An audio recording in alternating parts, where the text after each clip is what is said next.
going on, fellas? Welcome on in. We are, at least like 10 minutes away from first pitch here in Game 2 of the NLDS. Phillies trying to, find a way to tie this series going back into Queens for Games 3 and 4 this Tuesday and all that stuff. So, you know, energy today, definitely not the best from my perspective. And that's definitely going to be my mood, depending on how this game goes. My expectations are insanely low for this game. Christopher Sanchez, a lot of shit. I don't envy his position at all.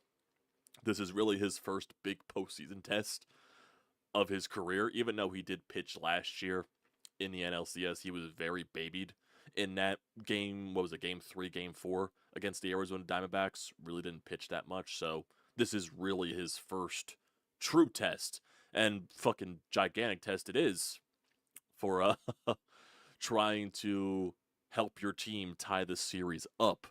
But only Christopher Sanchez can do so much. He can only do so much. Your offense has to fucking hit. That's the bottom line. Your bats have to fucking hit. It can't just be Kyle Schwarber with his solo bombs and bloop singles that do everything. You're looking at Trey Turner. Even though Bryce Harper had 2 walks, their game plan is really just not throwing to him whatsoever. So basically, it's not letting Bryce Harper beat you. And that's definitely probably a good plan from the Mets' perspective and force other guys to beat you. But I'm more looking at Trey Turner, Nick Castellanos, who were really talking about the shadows last night. So, definitely not the best look there. Alec Boehm benched for today's game. Rob Thompson decided to put an energy guy in there in Edmundo Sosa, saying that, maybe Sosa can spark some energy. Oh, God, what does that say about Alec Boehm? Oh, boy, even though Thompson already said Boehm's most likely going to be playing in Game 3 when they face a lefty in that game in Sean Manaea. But, yeah, definitely, even though I firmly agree with benching Boehm, I don't mind that whatsoever. Boehm looked even worse than most other people at the plate last night. Even a lot of people looked terrible at the plate last night. Boehm was even more egregious at the plate than most. So we'll see where that takes them. And basically, besides Boehm being scratched for Sosa, it's really the same lineup. So, like I said, Christopher Sanchez can only do so much. Is your bullpen going to be as putrid as it was yesterday? I have no idea. But it comes down to your bats and can they fucking hit Luis Severino. I have no idea. And that's going to be the bottom line for today's game. So that's where my mood is. That's where my enthusiasm is, lack thereof of enthusiasm. Like I said, my expectations are very low. It's basically a fool me once, shame on me, shame on you, fool me twice, shame on me type of situation. Because last year, obviously, fooled, blah, blah, blah, blah, blah. And I tried to shed the positivity coming into this, even though a lot of people were very scared coming into this series even though there's no excuse of bye week. I am not using that as an excuse, not whatsoever. No, no, no, it's not an excuse. Look at the other teams that won yesterday. Look at the Dodgers. They put up 7 runs. They had a bye week. Look at the Yankees. They put up 6 runs. They had a bye week. Look at the Guardians. They put up 7 runs. They scored 5 runs in the bottom of the first inning without recording an out.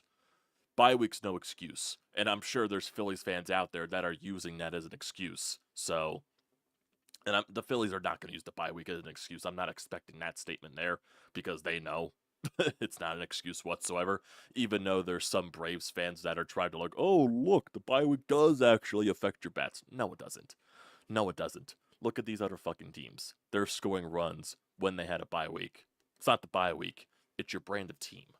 It's your brand of team. Even though I still think deep down this Phillies offense is way better than what it showcased, I have my fucking doubts. And it's basically a prove it to me scenario because right now I've been fooled twice and I won't be fooled again. Knowing me, I'll get back onto the fucking hype train if they win this game because that's the way I roll. But still very skeptical and everything like that. My goodness. My goodness. Jesus Christ, boys. It really is. Why is Aaron Nola not pitching today? Well, Rob Thompson used the mindset of Aaron Nola, cool, calm, and collected, could pitch anywhere basically. So he thought that, and he also factored in Christopher Sanchez's home and road splits. Christopher Sanchez's numbers at Citizens Bank Park are 20 billion times better than his numbers on the road. So that also factored into the sequence. So you figured out Christopher Sanchez, his first true big test in the postseason.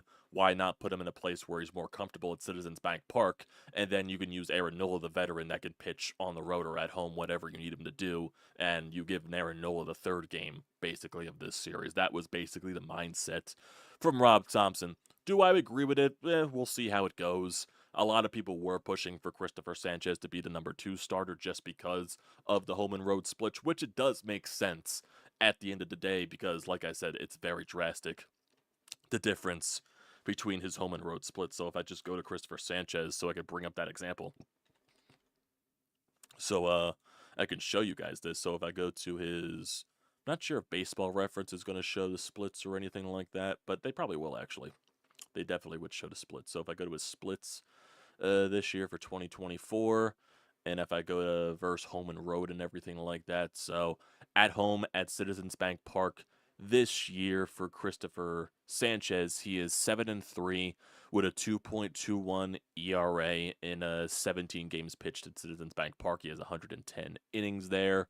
He has a whip of below 1.973, strikeouts per 9 of 8.1, so very good stuff there. Strikeout to walk ratio 5.82, so very good stuff there for Christopher Sanchez at Citizens Bank Park. But on the road, it's drastically different for Sanchez. He's 4-6 with a 5.02 ERA in 14 games started, 71 2/3 innings pitched. He has a whip of 1.6, a strikeouts per 9 of 6.8, and a strikeout to walk ratio of exactly 2. So those are the drastic differences between Christopher Sanchez on the road and at Citizens Bank Park, which 100% factored into the decision of which game to start him in. So I don't blame them for going that route, so we'll see where that goes. Like I said, only Christopher Sanchez can do so much if your offense does not know how to hit, and clearly last night, besides Kyle Schwarber, did not know how to hit. And do I want to throw Bryce into that factor? But more so with the Bryce Harper situation, because I know there's going to be a lot of people putting blame on Bryce and everything there. The Mets' game plan from the get-go, don't let Bryce Harper beat you. Bryce Harper in his first 2 at-bats did not see a single strike, and his third at-bat, when he had the runner in scoring position opportunity, tried a little bit too hard to get the run home. And basically, that was the first at-bat where he saw strikes, and then I believe it was his 4th at-bat where he got the double.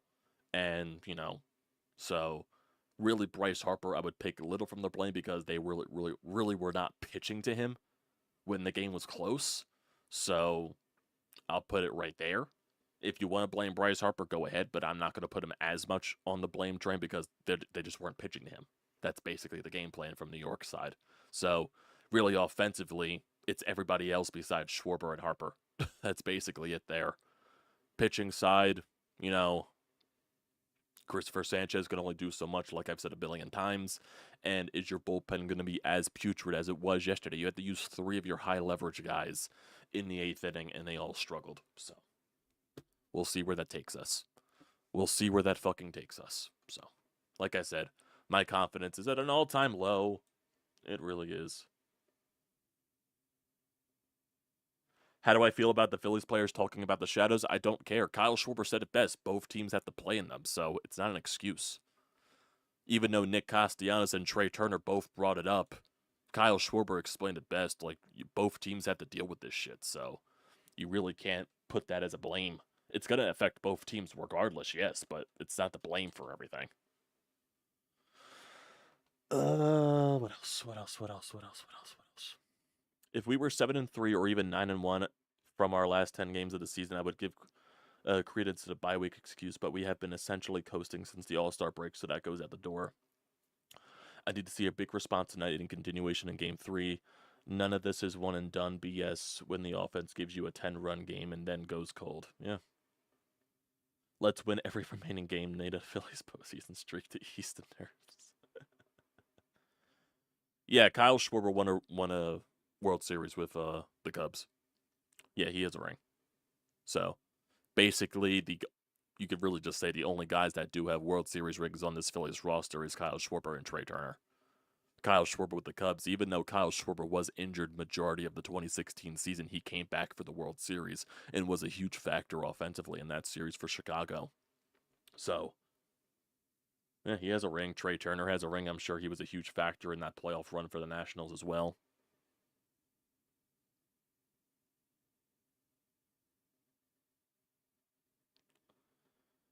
BJ, it's sad that a Mets fan has to try to keep the Phillies fans positive. That's just funny. Just find that funny. But I do appreciate it, BJ. But a lot of our uh feelings are very low, as you can tell. Well, looks like first pitch is getting very close here. So let's see how everything goes here.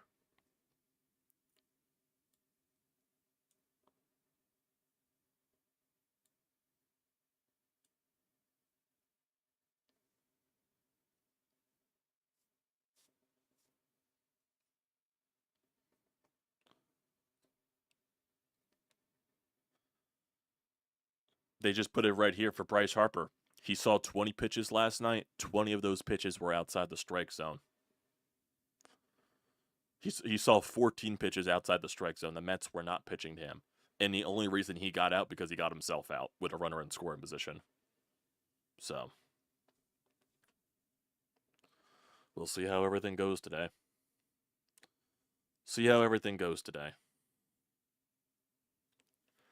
Mets lineup: Francisco Lindor, Vientos, Nimmo, Alonso, Iglesias, JD Martinez is the DH today, Starling Marte, Francisco Alvarez, and Harrison Bader.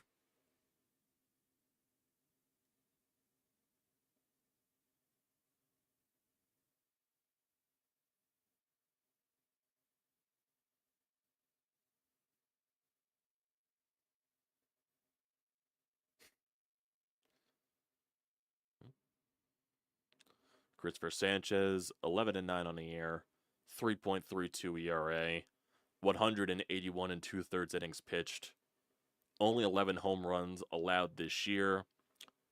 He's allowed .54 home runs per 9, which is third best in Major League Baseball, which probably means he's going to give up 2 home runs today.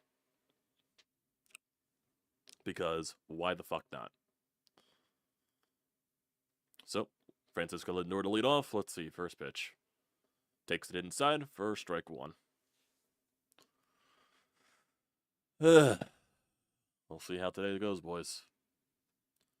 Francisco Lindor is 2 for 12 this postseason. That is outside for ball 1.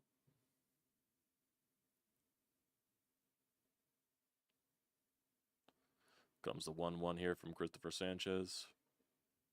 Lindor will foul that off. Sinker right down the middle of the plate.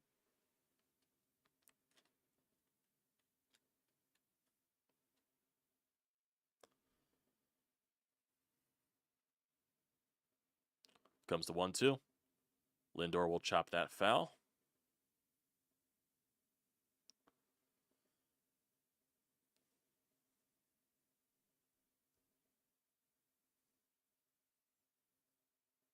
See? Comes the 1-2 pitch again. 5th pitch of the at-bat. And Lindor strikes out on the changeup. That'll be the first out of the first. 1 strikeout there for Christopher Sanchez. Decent start there. Decent start. I also have football on in the background as well on the television. I'm watching the Phillies game on the monitor right in front of me. So I have Bengals and Ravens on right here. The Ravens just tied it with a field goal. So it's 38-38 with a minute and a half left.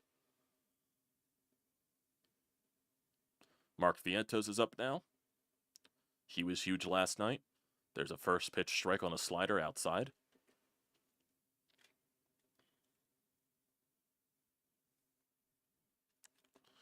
Comes the 0-1 pitch. Swing and a miss at the changeup. It's 0-2. Honest to God, I might mute this fucking broadcast because I don't know if it's Adam Wainwright or AJ Przinsky talking, but those guys are horrible. 0-2 pitch coming in.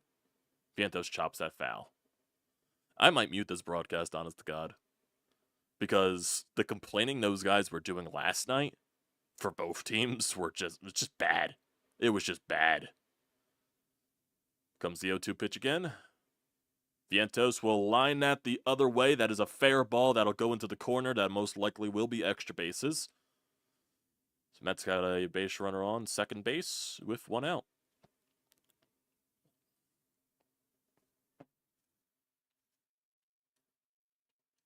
Just shot it the other way.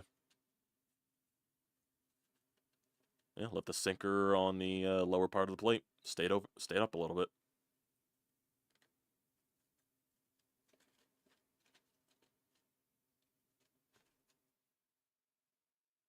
So here comes Brandon Nimmo now with a runner in scoring position. 1 out. First pitch. Nimmo will line that to center field. Rojas going back on it. He will make the catch. That'll be out number 2, but Vientos will tag up and go to third.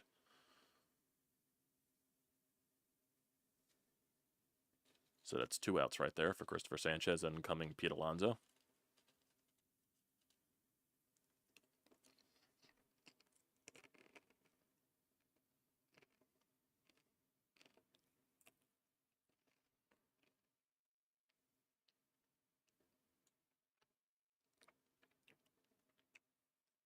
Ten pitches so far for Sanchez. Here comes the first pitch to Pete Alonso. Takes it inside for ball 1. That was a 97-mile-an-hour sinker. It always shocks me when Christopher Sanchez racks up the radar gun.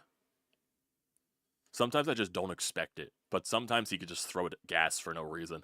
Comes the 1-0. Alonso takes that low for strike 1. Another 96-mile-an-hour sinker.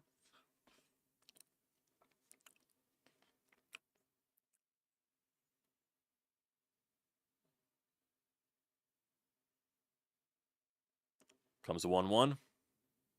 Takes it outside, changeup for strike 2.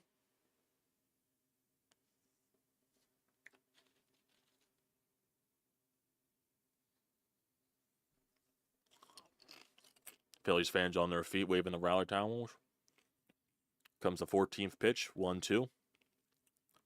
And Pete Alonso will pop that up. Well, not pop it up, fly it out to center field.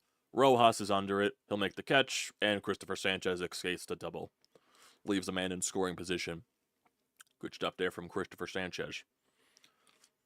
Now, can the Phillies fucking hit? Down and in all the time. Yeah, he relies on the lower part of the strike zone. It's been working for him. So.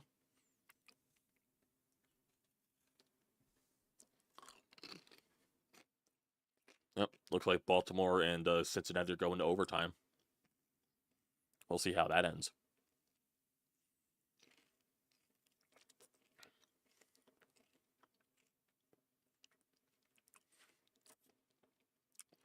I'm also not watching this on the Xfinity stream channel. I'm watching this on Fox Sports' website because I figured out last night when I was going out to eat that the Fox Sports stream is way ahead of the Xfinity stream. So, and even the live broadcast on cable, it's way ahead. So, if you want to watch it stream purposes, just go on Fox Sports and just log into your cable provider or something like that. And you'll be able to watch the game like near on time. You know what, if you know what I mean.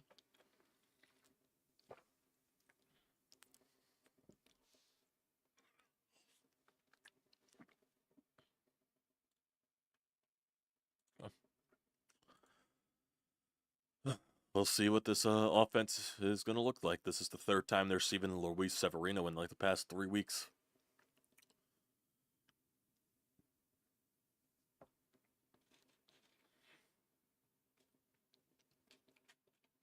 I'm also snacking on some tortilla chips over here. They're like the if you like you go into like those, I guess like those healthier chip sections in the grocery market. Like they had like a set of like the tortilla chips that were like Halloween colored. So it's just like, why not? So I'm just snacking on these because I need something to snack on.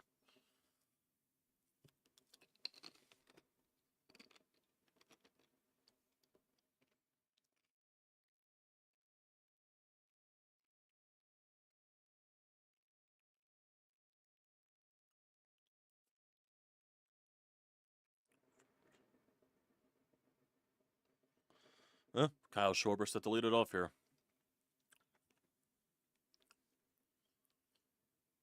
Oh, looks like Houston just beat Buffalo as well.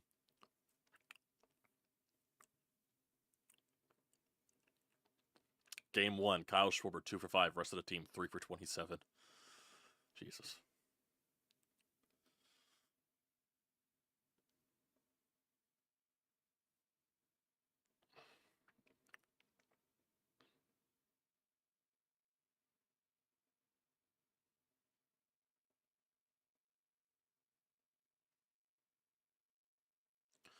Luis Severino, 11-7 this year, 3.91 ERA, 23 homers allowed.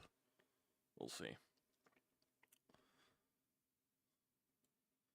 What's going on, Trinidad?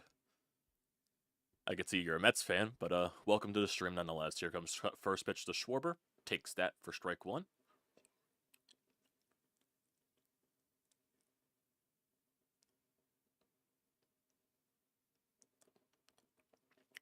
Comes the 0-1. Way inside for ball 1. Looks like Baltimore got the ball in overtime to start. We'll see where that goes for them. Comes the 1-1 pitch to Kyle. Lines that foul the other way.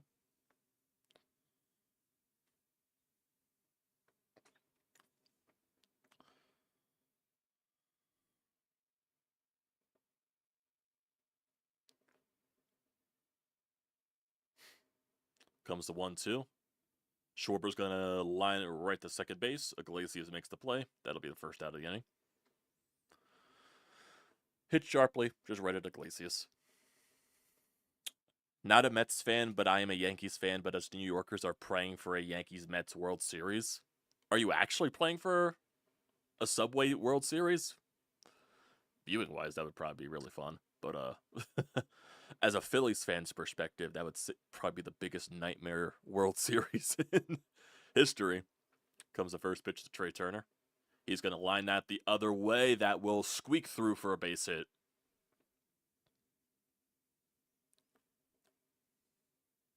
There you go. Trey Turner, first pitch swinging, gets a chopper single that just squeaked through Iglesias.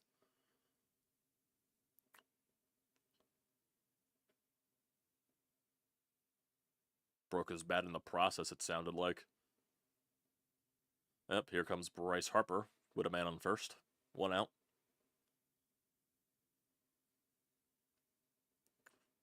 Let's see what Bryce has got here. Are they going to pitch to him? He's going on first pitch, Trey Turner. Throw from Alvarez, that is not even close to in time. Trey Turner stolen base.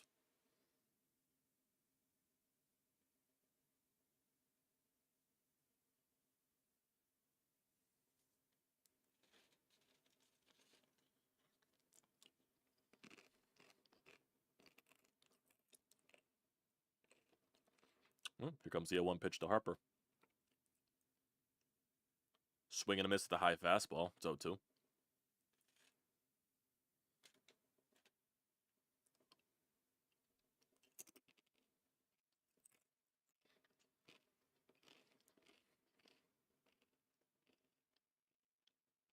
Comes 0-2. Ball 1. Way upstairs.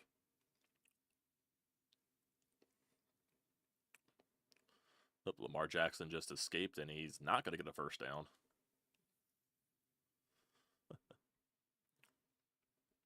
Comes the 1-2. Harper squaring up. Fouls that pitch off. Seems Luis Severino is just throwing a bunch of high fastballs here. Try to get Harper to chase him.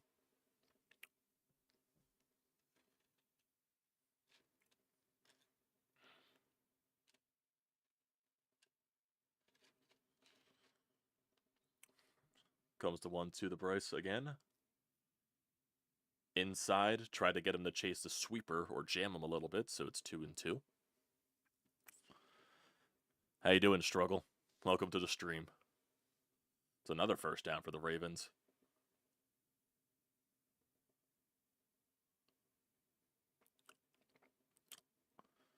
Comes the 2-2 pitch here to Harper. Takes it high for ball 3. So Harper down 0-2 in the count, draws it back to 3-2.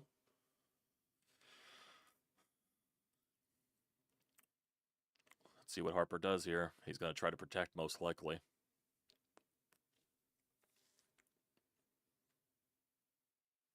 Three, two. Ooh. High fastball, but it gets called for strike three. Ugh.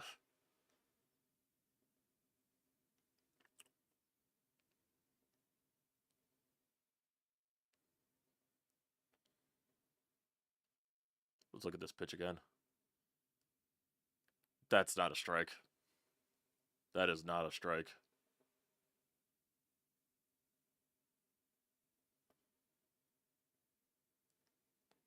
That is not a strike. So Harper kind of got boned there. Here comes Castellanos. Takes the first pitch inside for a ball. Trey Turner steals another base.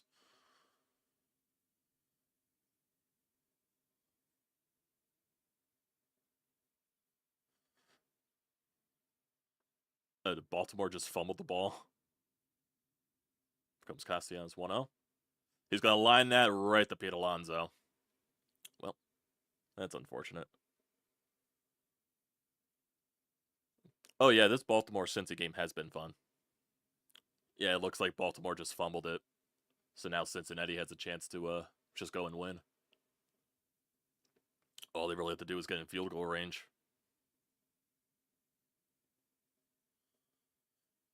The Thursday night game was also insane.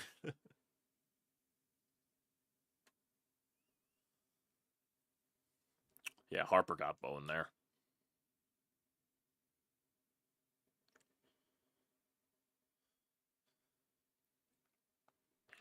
Yeah, it wasn't a strike. That was just not a good call.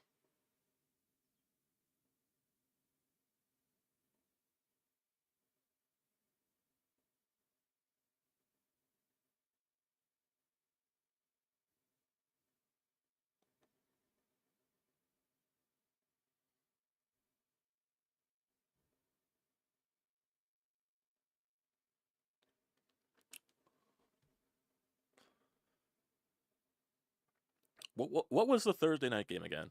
I forget. Because I don't think I watched it. I think I was more... Because I was at the Flyers preseason game on Thursday. And I was also in tune to the Mets-Brewers final wildcard game. Who played on that Thursday night game? If you can remind me, Struggle. Even though I could probably just look it up, but I am too lazy.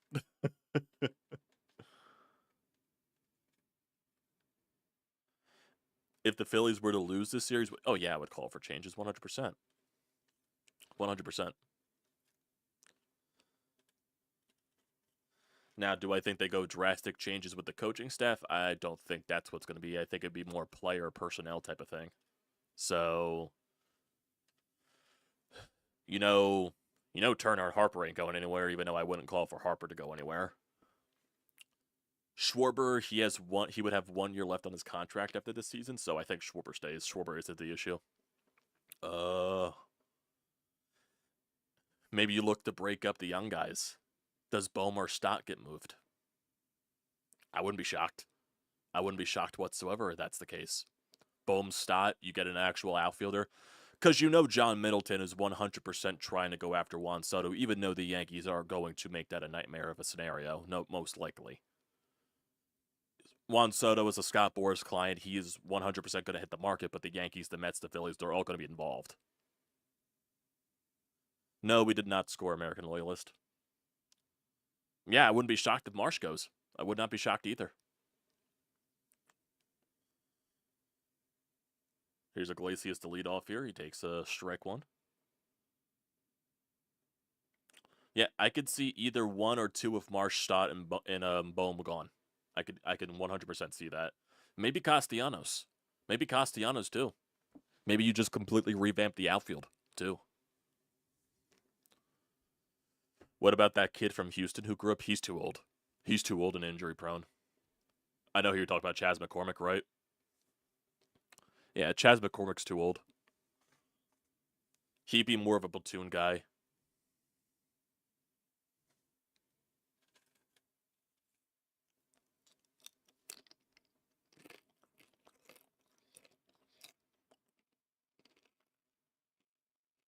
No 2 to Iglesias. He chops at the third base. Sosa makes the play.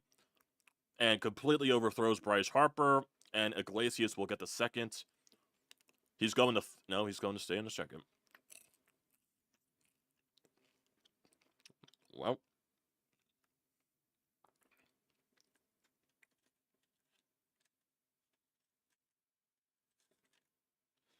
Iglesias probably would have been safe regardless, but Jesus Christ.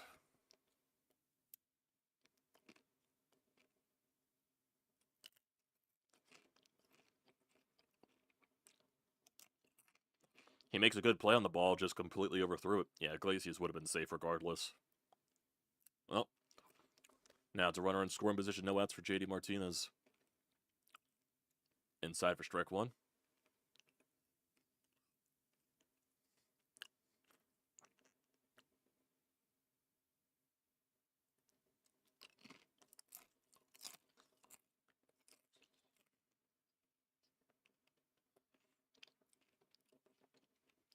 Next pitch to JD Martinez. He's going to chop that foul.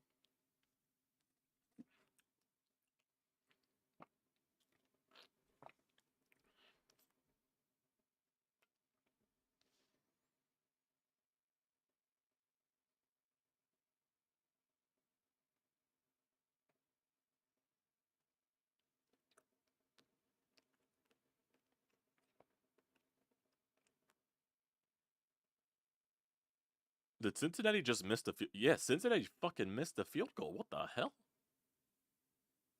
Comes the 0-2 pitch to JD Martinez. Ball one. Wow. There goes King Henry. There goes King Henry. He's gone. He's gone. He is gone. He is gone. And he just knocked down at the 10.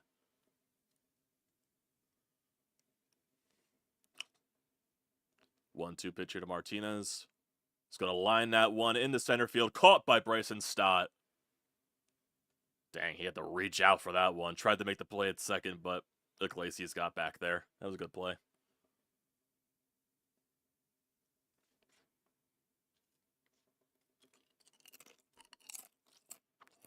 It's a great play by Stott.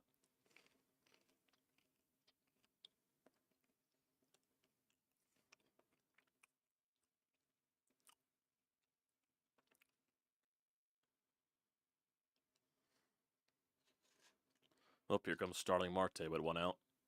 Runner still on second. Marte go. He did not.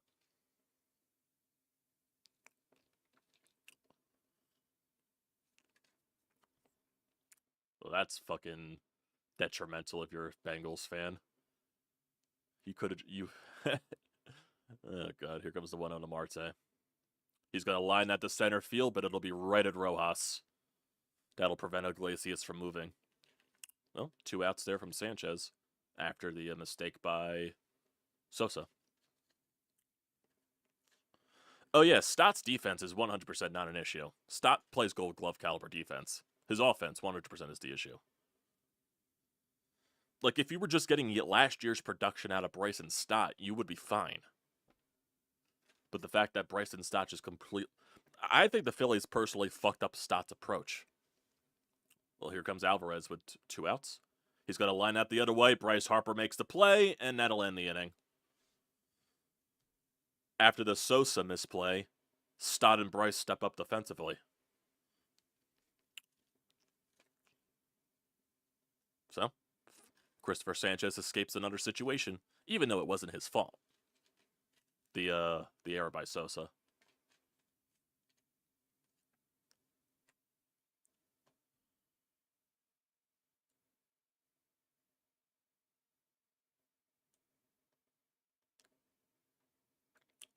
Ooh, just hit a big connection spike there.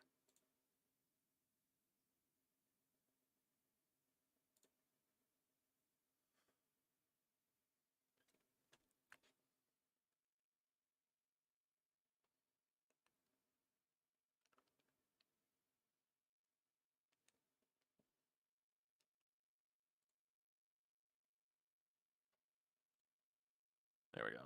Hope. Nah, it's going to drop again.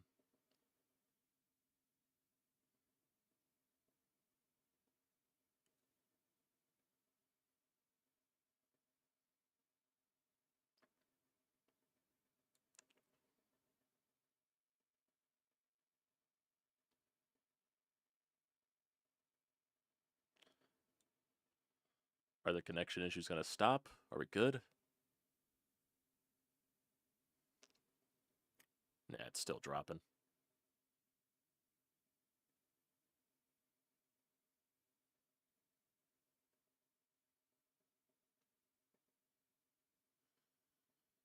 Oops.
Can you guys hear me now? We good? We good? Hopefully.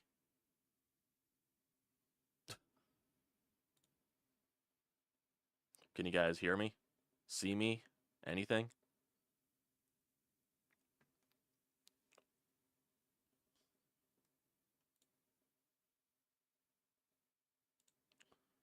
Okay, cool.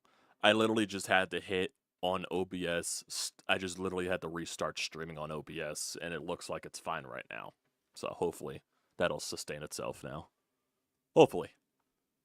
And JT Realmuto strikes out, so that's 2 strikeouts in the inning for the Phillies. Nice. Beautiful. Always love it.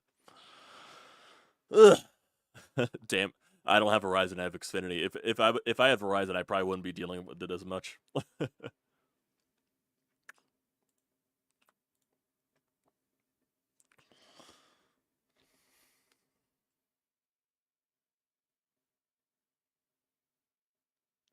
There's Brandon Marsh now with 2 out.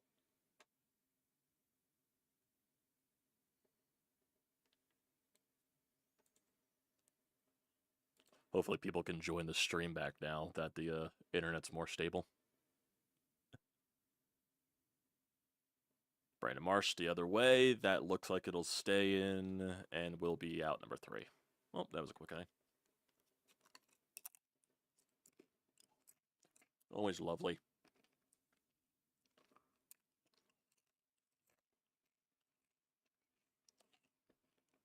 Don't you just love that, boys?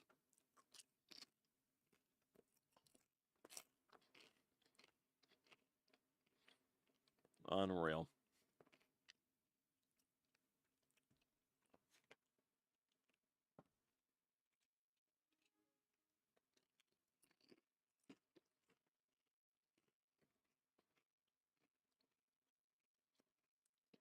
Now, can I go back to streaming football as well on my TV? Hopefully.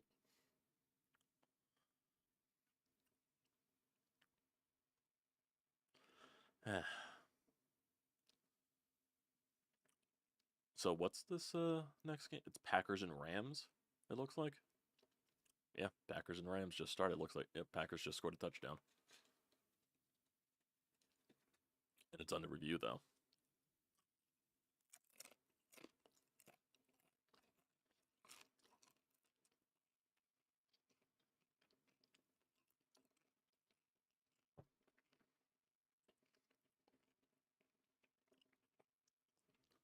This feels different to last year. Yeah. I don't know what to tell you, man. I just can't put a finger on it. Just can't.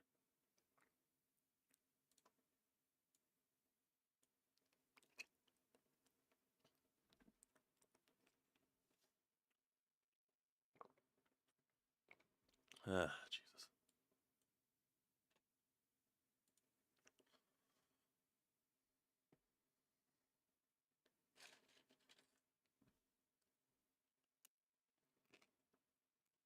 Well, call stands on the field. It is a touchdown for Green Bay.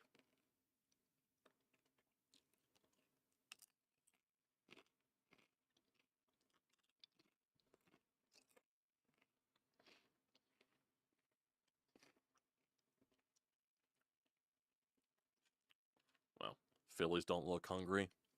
Well, I'm hungry. And that's why I'm eating tortilla chips. Oh, man. This damn team.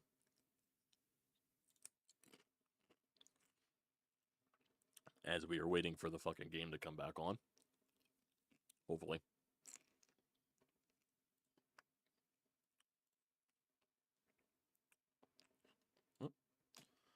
So Christopher Sanchez is set for his third inning of work against Harrison Bader to lead off. He'll take that for strike one.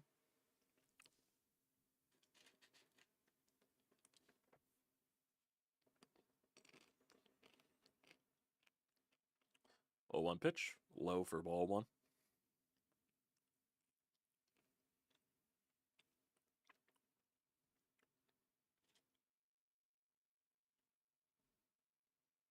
Comes the 1-1 pitch. Pitch right down the middle of the plate for strike two.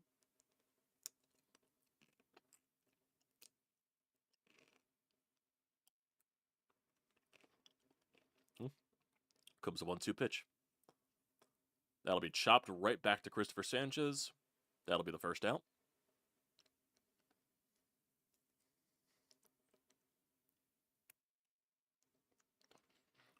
Imagine the Mets and the Phillies playing each other in the playoffs back in the day with Utley, David Wright, Jose Ramirez, Jerry Mount. Oh, Jesus Christ.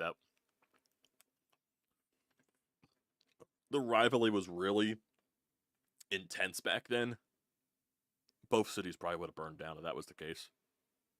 Well, here's Francisco Lindor for his second time. Take it outside for ball one. Lindor's over one with a strikeout. Comes the 1-0. Take that outside again for ball two.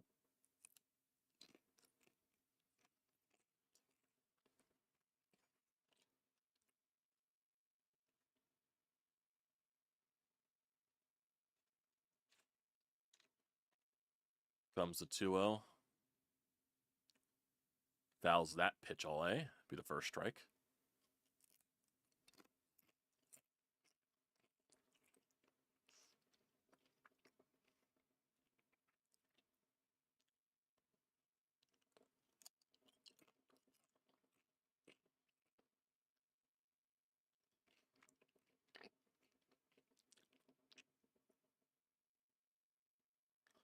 comes the 2-1 pitch to Lindor. Lindor is going to line that into left field. That'll drop for a base hit.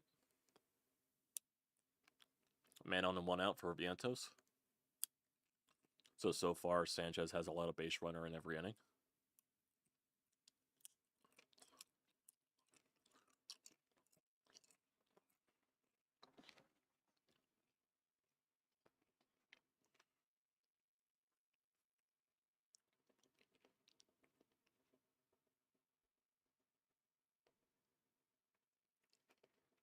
Vientos, who doubled in his last plate appearance. Comes first pitch. Vientos is going to hit that the other way. That ball is deep, and it's gone. 2-0 Mets. Opposite field shot for Vientos.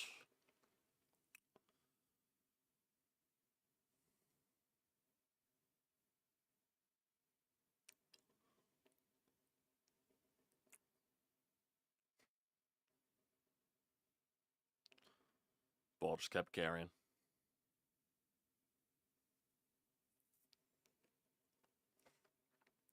I told you Sanchez was going to allow a home run today. Just had a feeling. Had a feeling. Had a feeling.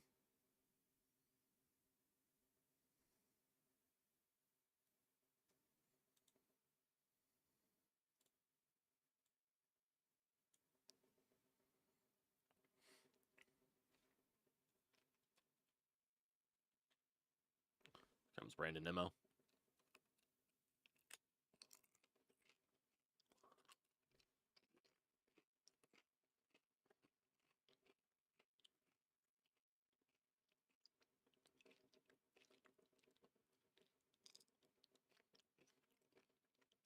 Nimmo fouls it away.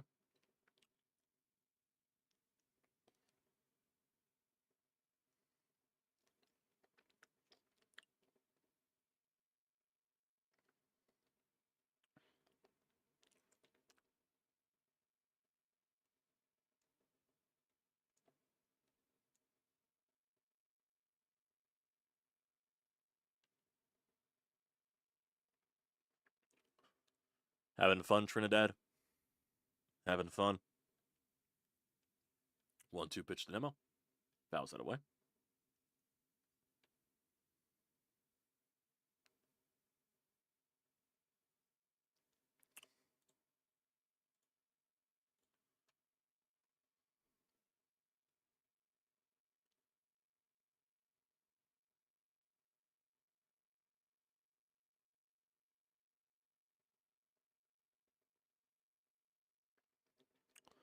Where's TTP? I'm right here. I'm right here, Nix. Right here, Kicks. Right here, Kicks.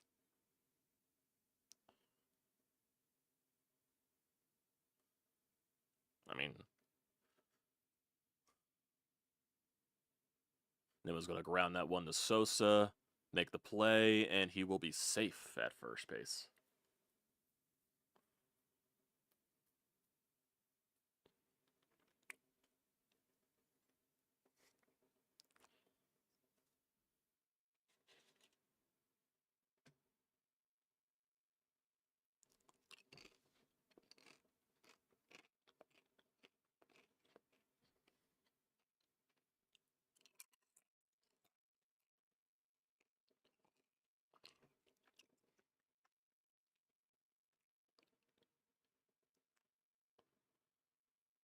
Oh, yeah, Phillies lose this game. It's over. It's over. 100%.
Comes the 1-2 pitch here to Alonso. He strikes out.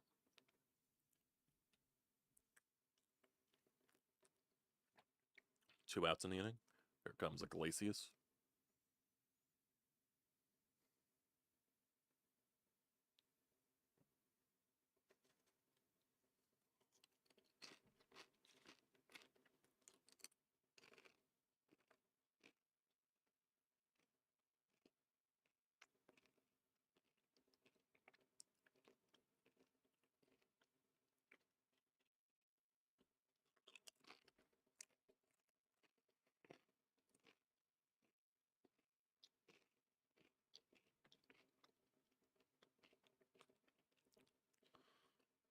Comes the first pitch to Iglesias.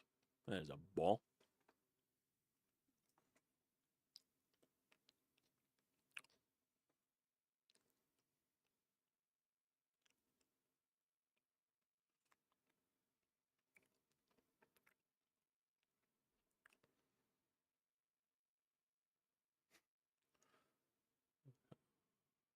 Comes the 1-0.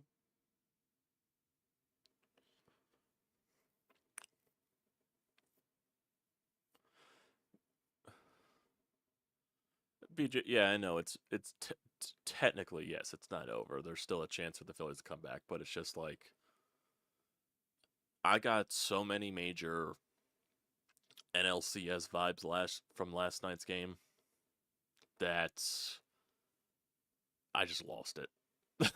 I don't have the energy for it. I just don't.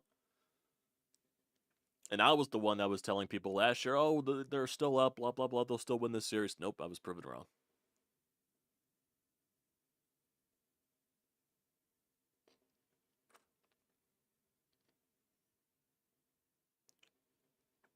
It's like if you watch BrodesMedia last year, he was, after Game 4, he was convinced that the series was over and they were going to lose.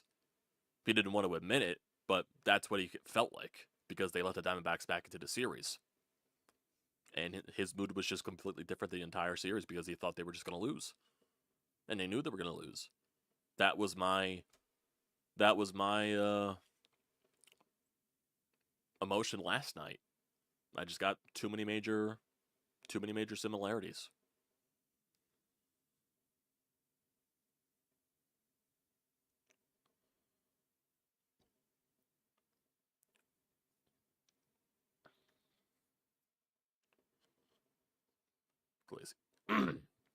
Iglesias fouls another pitch off.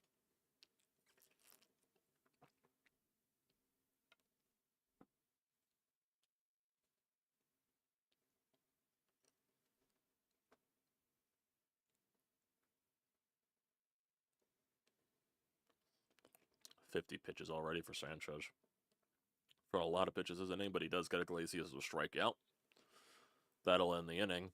But the damage is done thanks to Mark Vientos' 2-run shot.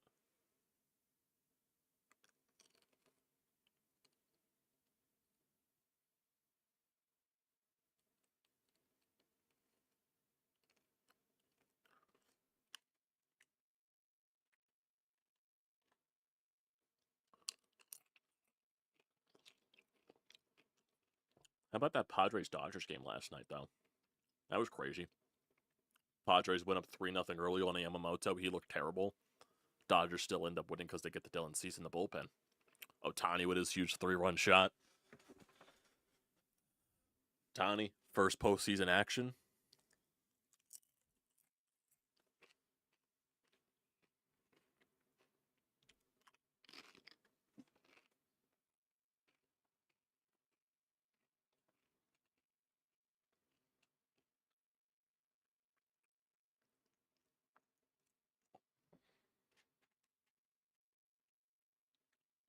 Dodgers bats, and their bullpen saved them too. Their bullpen was really good last night.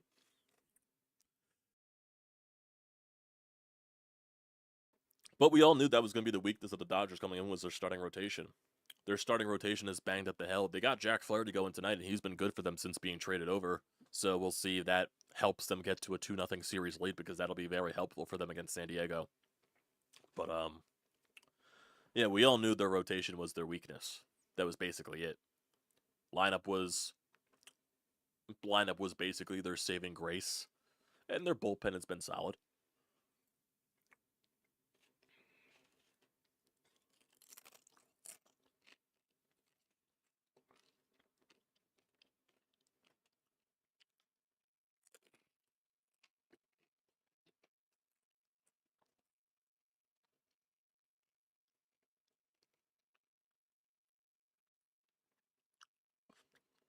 So what is it, Sosa leading off the inning or something like that? Sosa, Rojas, Schwarber, I think.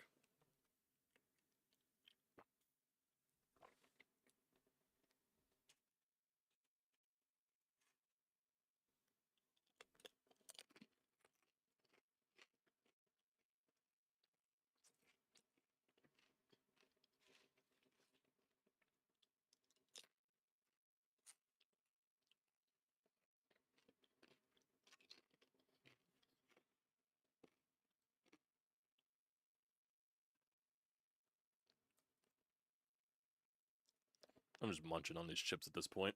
I wouldn't say the Pirates are done just yet. I still think they need a ways to go. Pittsburgh, that is. Well, here's Edmundo Sosa's first at bat of the postseason. Takes it for strike one.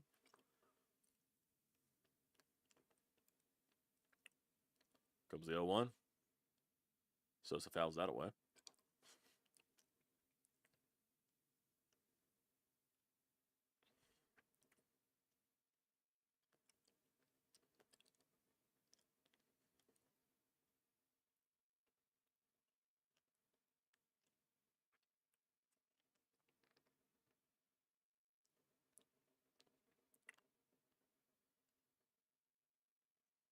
With a 2 pitch.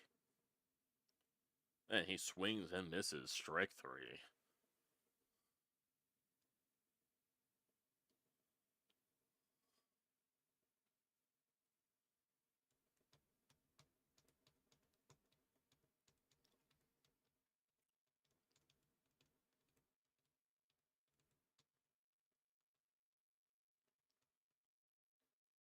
Comes Rojas now.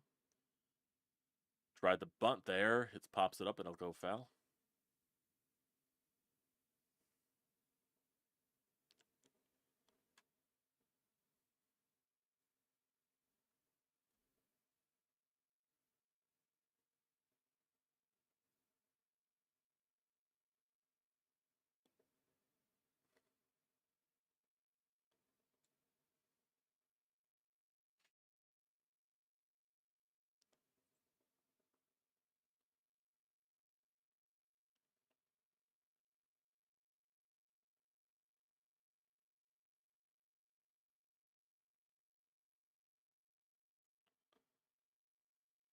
A 1 pitch. Rojas is going to line that to left. It's going to drop in for a base hit. And Rojas gets aboard. Brings up Kyle Schwarber with a man on and 1 out.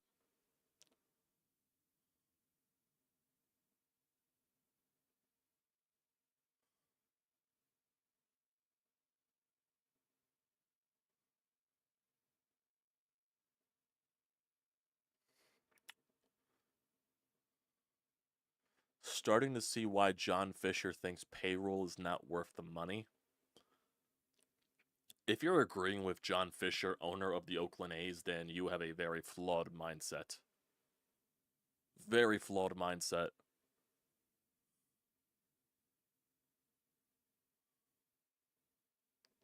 Spending money is not the issue. Comes the 0-1 pitch. Throws back. Rojas is there. Safe.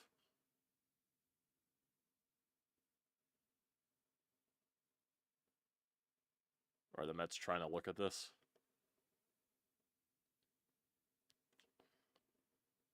Nope.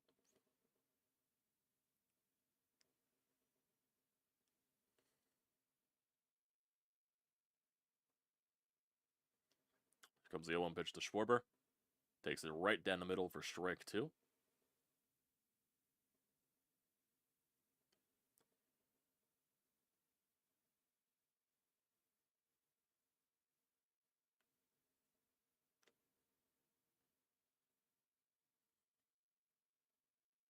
Comes the 0-2. Severino throws over again. Rojas is safe.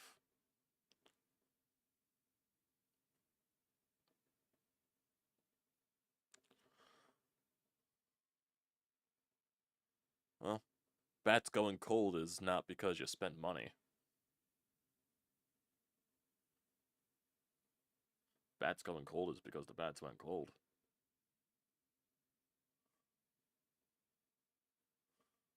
Rojas goes. Schwarber hits it deep to right. It's going to die at the wall. And Rojas has to run all the way back to first. He is safe. And now the ball gets away and he can go back to second base. What the fuck is going on? What the fuck is going on here?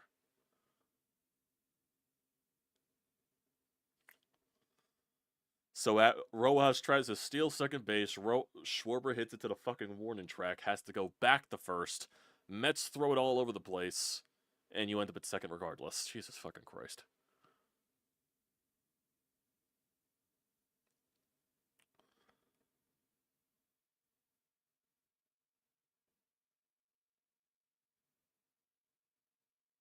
Francisco Alvarez is a terrible defender. Jesus Christ. Yeah, Kyle just missed it.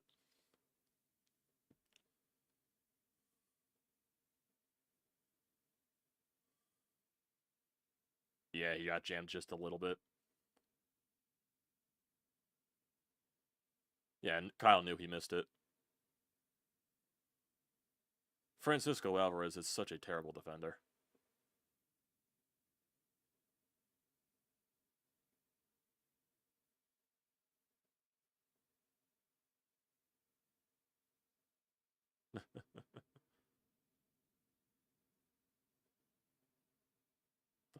Fucking McNeil had to come all the way from left field to get to cover the infield. Jesus Christ.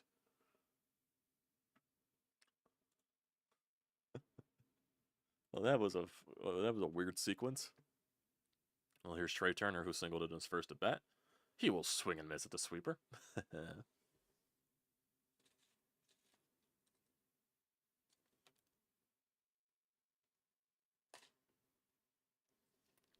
Well, here comes the 0-1 pitch. Rojas going to third. He will be safe.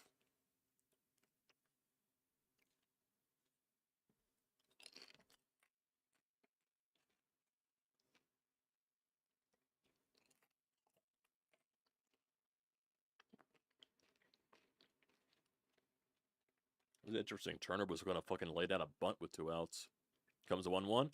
And Turner's going to fucking pop up. Here come the Boo Birds. Come the Boo Birds. I started hearing it. I heard it.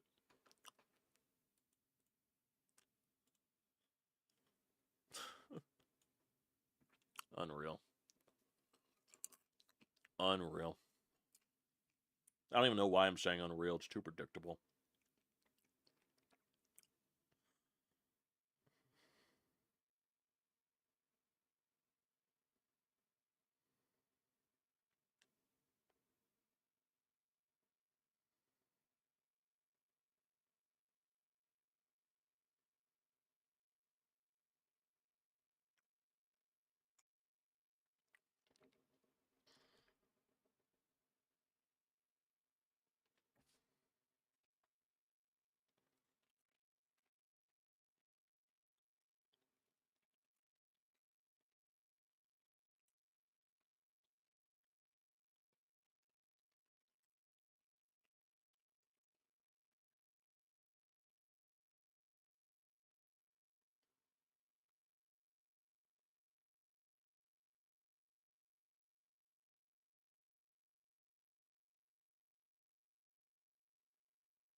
Don't worry, boys. Trey Turner has a documentary coming out.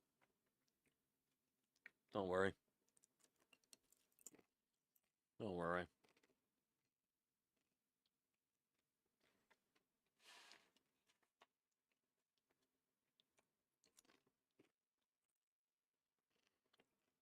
Don't worry.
Martinez gets hit with a pitch, I think.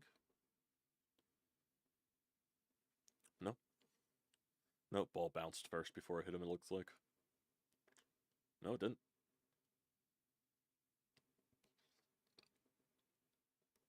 No, ball did not hit him.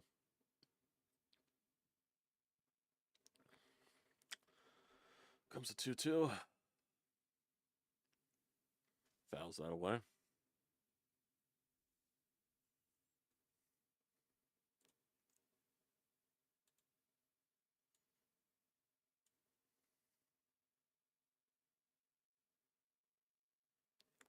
Two.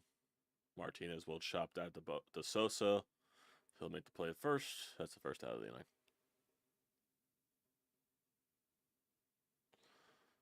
American Loyalist, I do not want to start talking about rebuilding. I don't want to be start talking about that yet.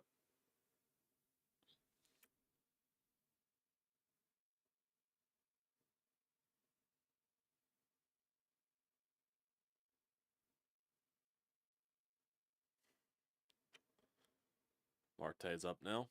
Takes the first pitch for a strike.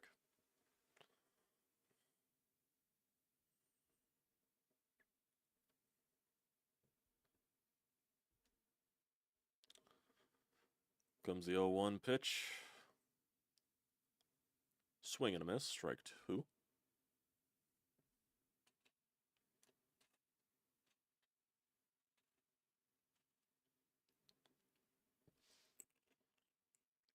Comes the 0-2 pitch to Marte. Inside. Just missed. Ball 1.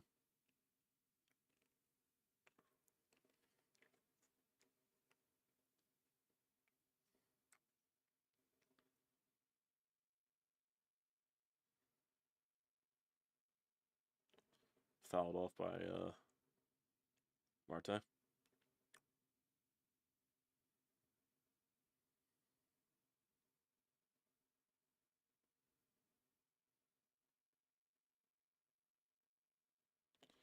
Comes 1-2. Inside, ball 2.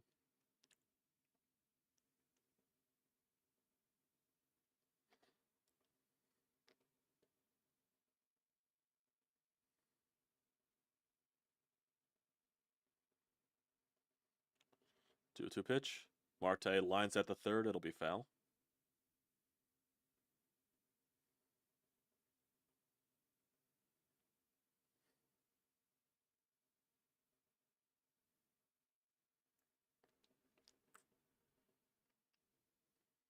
Ball just went foul. Comes the 2-2 again to Marte. Marte swings and misses. Strike 3. Fourth strikeout for Sanchez. Brings up Alvarez. I think. It looks like the Rams just got a touchdown to tie it. Yep. Alvarez up now. First pitch to him. Swing and a miss at the fastball. Strike one.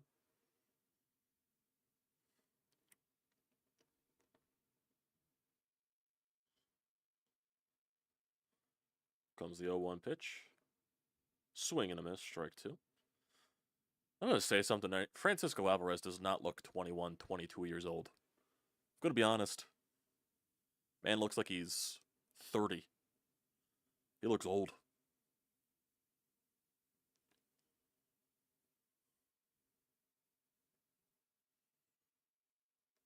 Comes the 0-2 pitch from Sanchez. Swing and a miss. Strike three. First clean inning of the day for Sanchez. I mean, he's doing all he can here. He's only given up 2 runs so far. Offense has a fucking hit.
Yeah.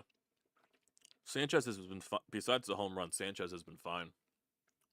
He's holding his own, so you can't really blame him. No one's scoring for him.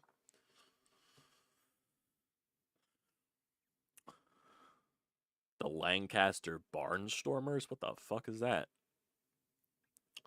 The Lancaster Barnstormers? Is that like a...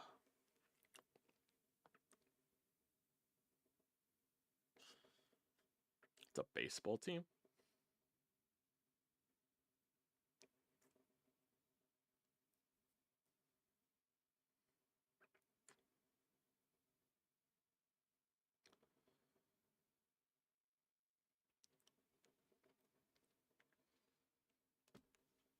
Harper...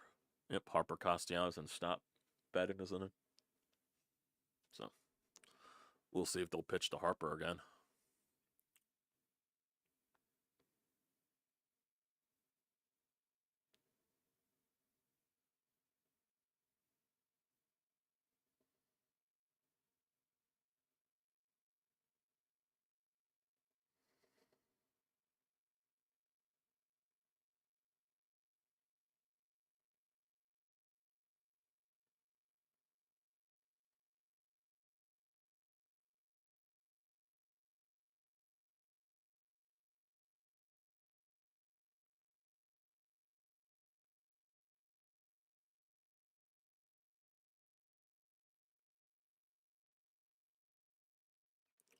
Bryce Harper to lead off.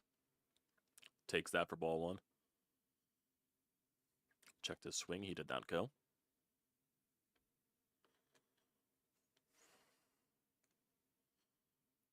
1-0 pitch. Ball two.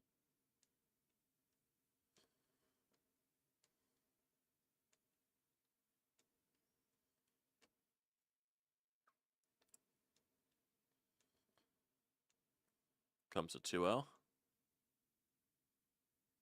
Takes that on the inside part of the plate for strike one.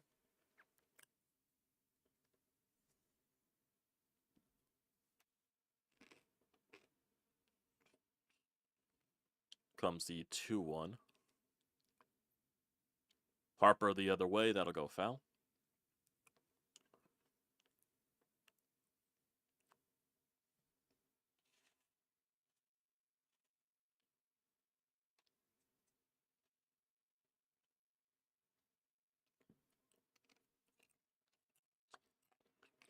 Comes 2-2.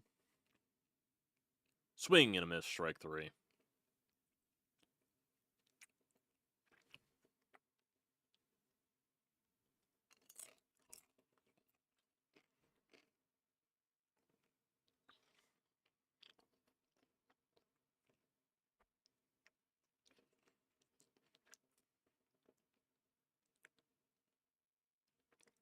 Castellanos.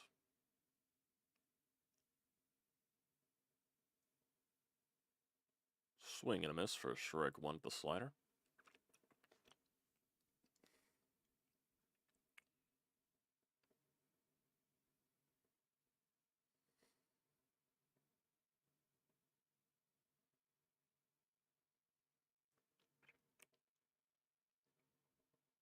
Oh, 1. Yep, here come the boos. Castellanos swings at 2 sliders outside. Here come the boos.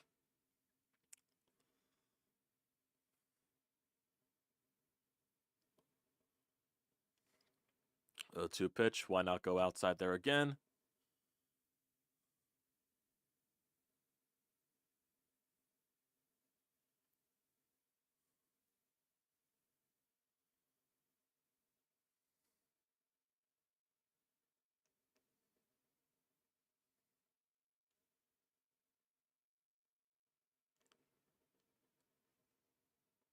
It's 1-2. Castellanos will chop that to Lindor. He'll be out. Here come the Boo Birds to Castellanos.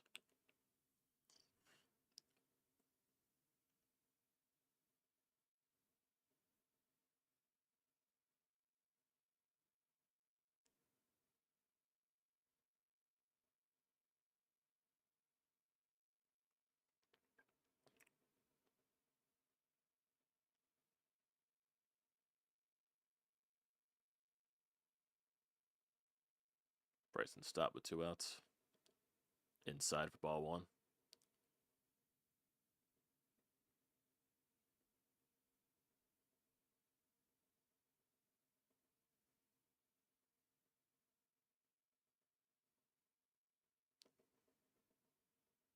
Ball 2.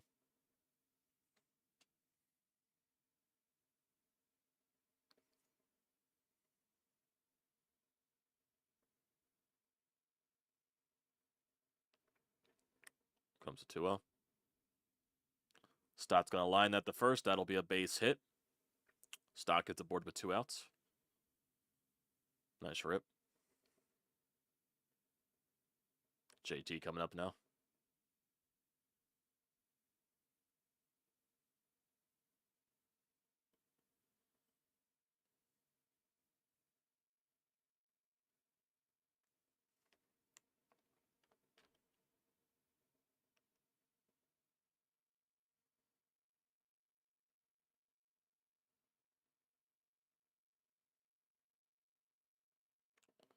First pitch to JT and takes it for strike 1.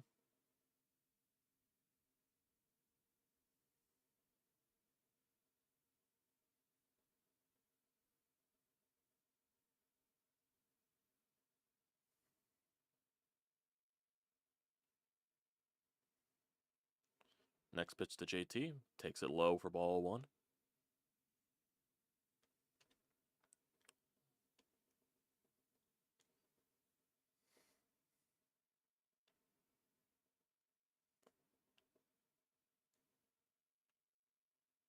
One pitch. Ball 2.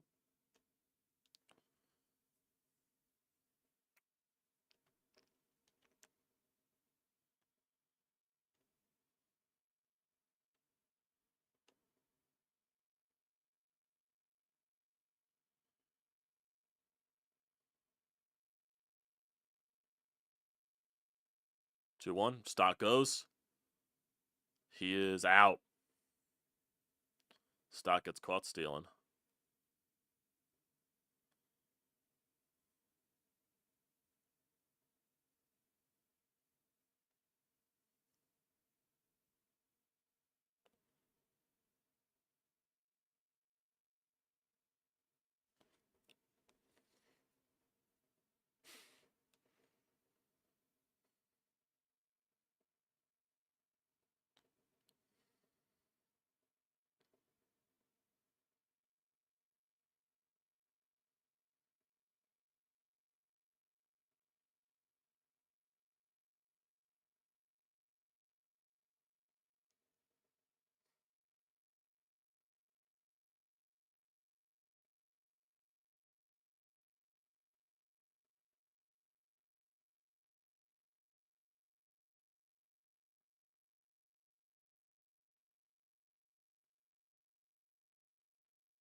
I mean, you don't pay them quick kicks.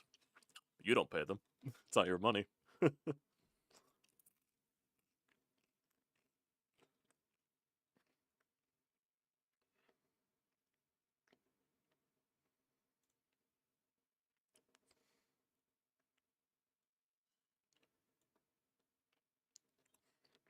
Well, why not? Let's be that person and look at some free agents for MLB this year.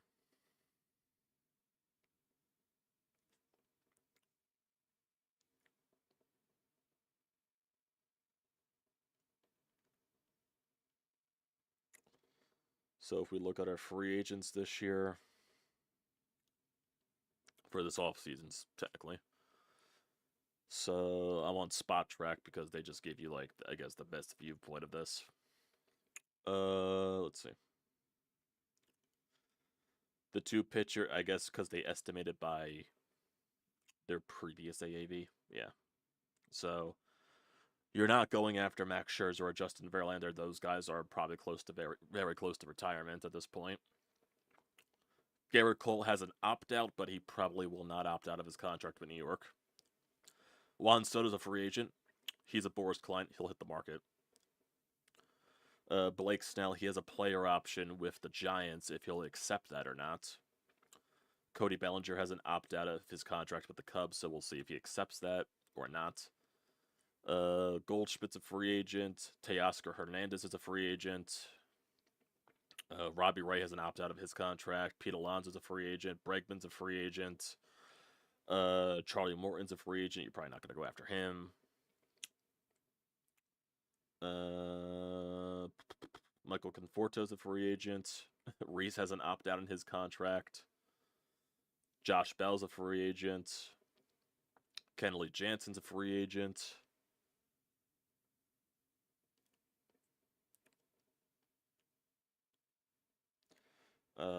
Michael Wacha has a player option. Corbin Burns is a free agent. Max Fried's a free agent. What does vested mean in terms of... What does vested mean in terms of player contracts here?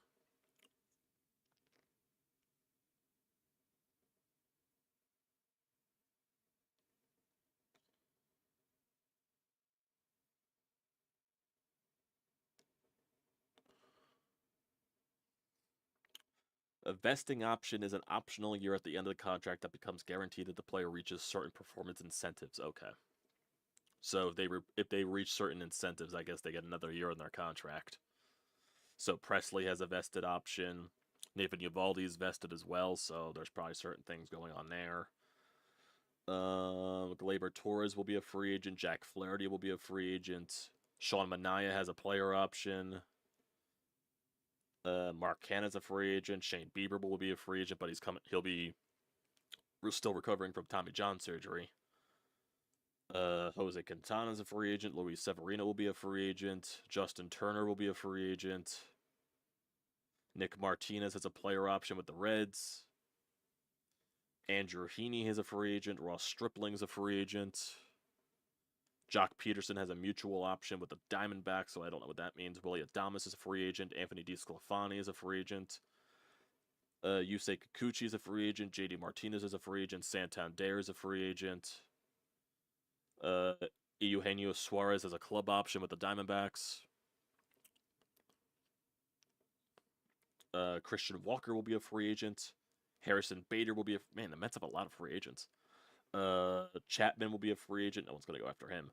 Kevin Kiermaier's a free agent. James McCann's a free agent. Alex Cobb, Daniel Bard. Matt Moore, you can bring back him. Merrill Kelly has a club option with the Diamondbacks. Verdugo will be a free agent. Brandon Drury will be a free agent. Alex Wood. Blake Treinen will be a free agent. Kendall Graveman, Joe Kelly, Martin Perez, Nick Pivetta. Bring back Nick Pivetta. Devin Williams has a club option with the Brewers. He'll probably take Devin Williams is not 30. Devin Williams is not 30.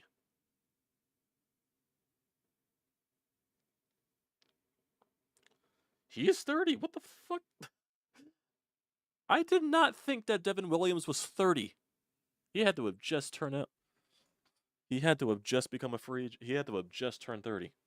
Yeah, he just turned 30 in September. Jesus Christ.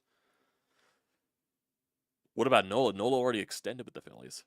Nola extended to what? Was it 8 years? Or something like that? Nola's already extended. Same thing with Wheeler. You don't have to worry about those two. Lindor's going to chop it up the left field line. That is going to go foul.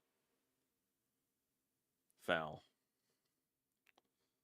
Let's see what else. Max Kepler's a free agent. Ha-Seong Kim has a mutual option with the Padres. Estevez will be a free agent. Trevor Williams will be a free agent. Phil Maton is a club option. AJ Minter will be a UFA.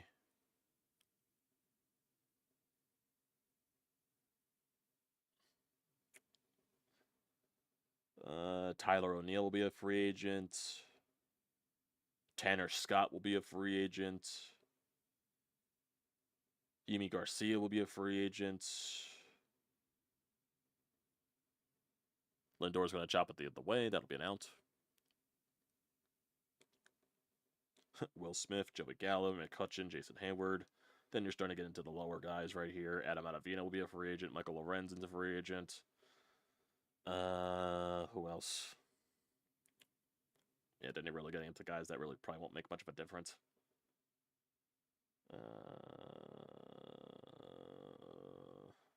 No.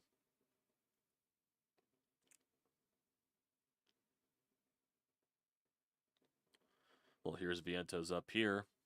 He'll take that for ball one. Oh, his brother Austin Nola? Is he a free agent? I didn't see his name, so I guess he's not a free agent.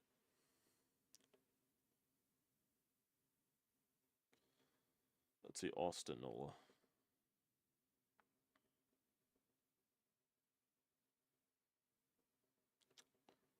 Yeah, it says he has a 1-year contract with the Royals.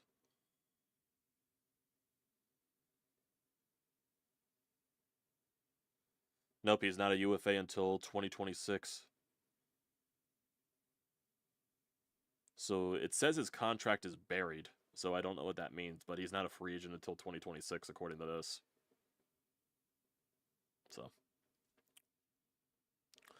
he's on the Royals. I guess he's injured. I guess he's injured on Kansas City, and that's why his contract's buried. I don't know. Well, I could tell you 100% what type of free agents the Phillies would 100% go after. They'll go after Juan Soto 100%.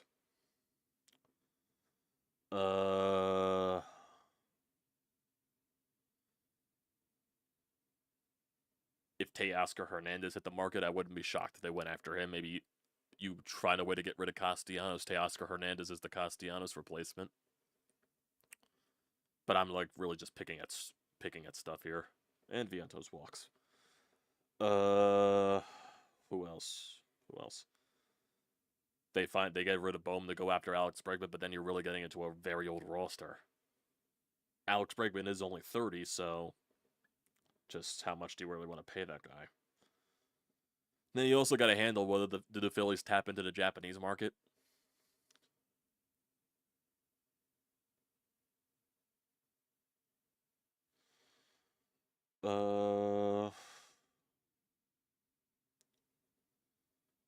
Do they go after Corbin Burns? Could that be a guy? Oh, Austin Nola was sent down. Yeah, that makes sense. Honest to God. Max Fried. Go after Max Fried, but I wouldn't be shocked if the Braves extend him. Nice play by Bryce, jeez.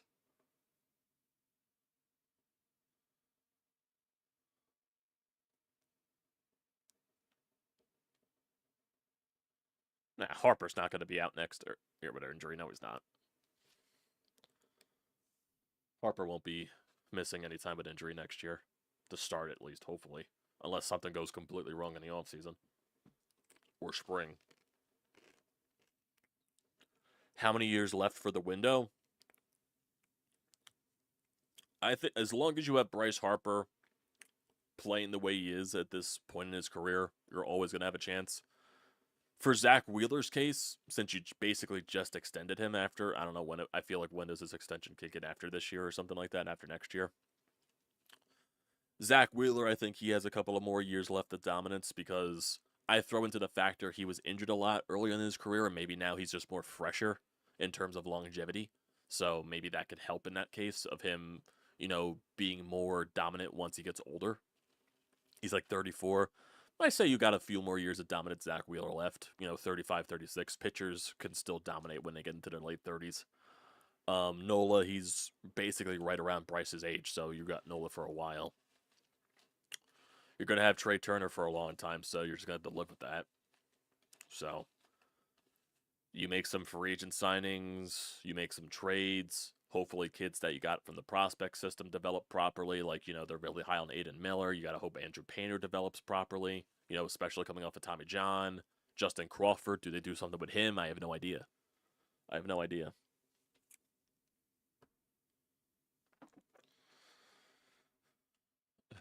And here's the thing, too. They already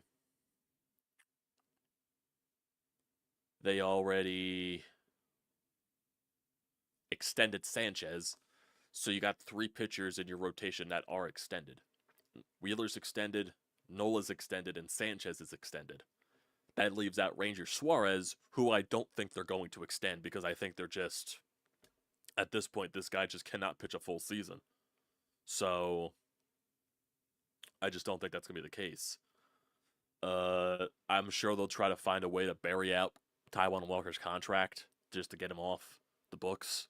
So I'm sure Dave Dombrowski will find a way to do that. Do they go out and get another depth starter? Do they go out and get a guy like a Jack Flaherty? Maybe they try to go big for Corbin Burns and you have 3 good big guys in your rotation. And then you get that 5th spot to Andrew Painter if he earns it. I don't know. Bullpen, yeah, Jeff Hoffman is due for an extension. Are they going to give him the extension? I have no idea. I think they will. Matt Strom's here, I think, for another year or 2. Estevez, yes, it's a free agent. I'm not sure if you're going to bring him back. Kerkering's still very young. You still got some stuff to work with the bullpen, obviously. It's really just your big changes you would have to make his lineup. You would have to make big changes with your lineup.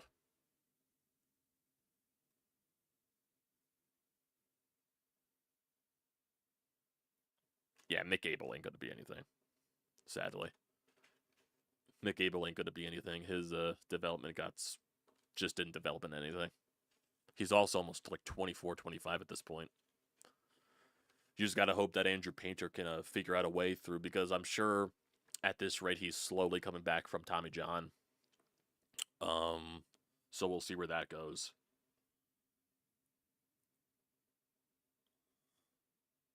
So we'll see where Painter goes. We'll see where the Painter situation goes. The Phillies do have 4 top 100 prospects, if that's worth anything. Of course, Aiden Miller's one of them, Andrew Painter, Justin Crawford, and that Starling Caba guy.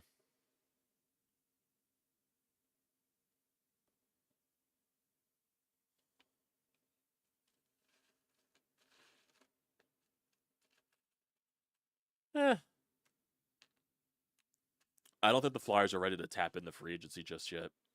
They're not ready for that. They still don't have enough cap space for that. They're still waiting for some contracts to get off the books. They're not ready for tapping in the free agency to go after like maybe a bigger name or a couple of signings. They're not ready for that yet. Trades could probably happen, but I don't think they're ready for free agency stuff. We'll see how they progress this year, especially with Matvei Michkov and all that stuff. I want them to make the playoffs to get over that hump, and I think they will, but we'll see. We'll see. Yeah, trades I could definitely see happening. I could definitely see the Flyers making trades. 100%. It's just all according to what kind of trades they need to make. And we'll get those answers throughout the season.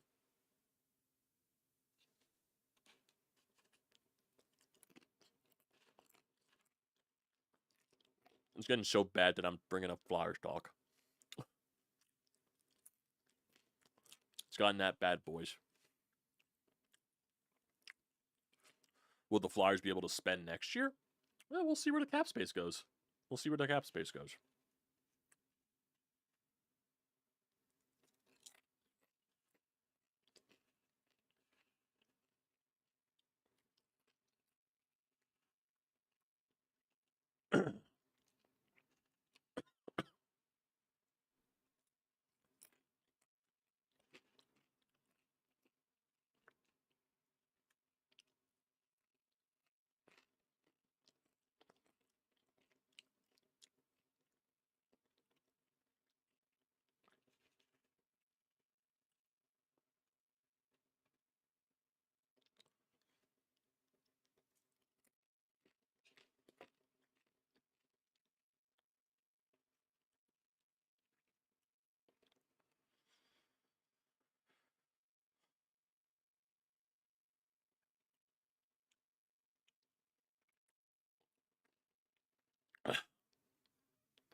Any Anyone else at the preseason game last Saturday saw one of Briere's sons working as one of the men in the suits that worked through giveaways or whatever they do in the arena? I did not notice that. I did not notice that was the case.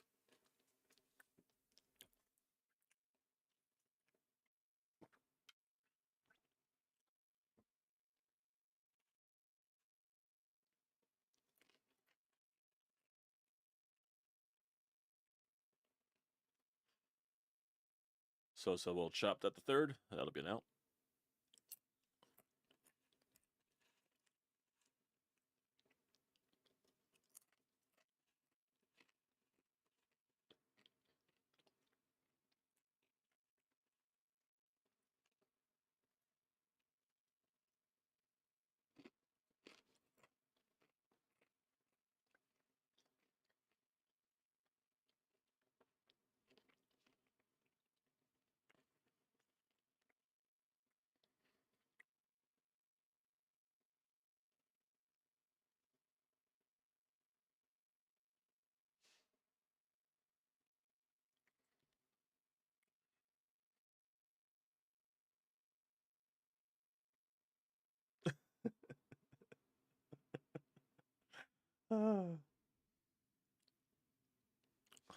Brode's already put out a picture of Matvey Michkov on Twitter. That's hilarious.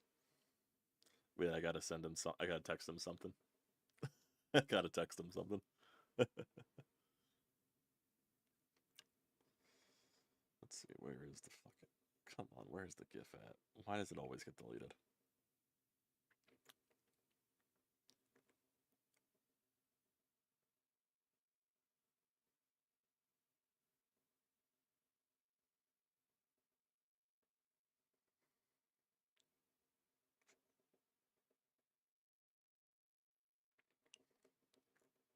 There it is.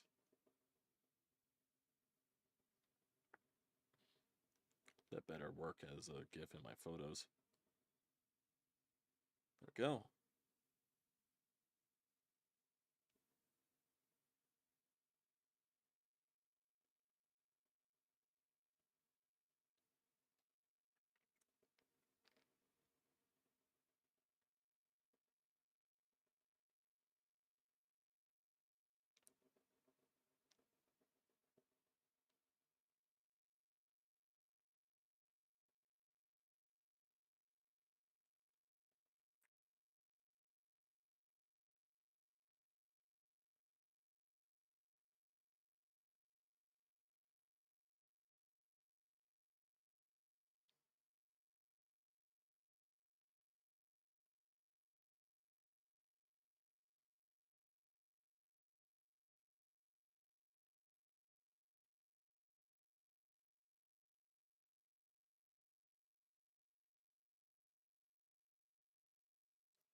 My internet is like the Phillies.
Pete Alonso just went deep.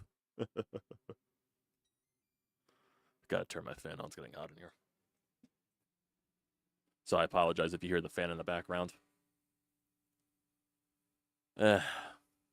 Phillies brought in the bullpen. It was Ruiz, and he gives up the bomb. This series is over.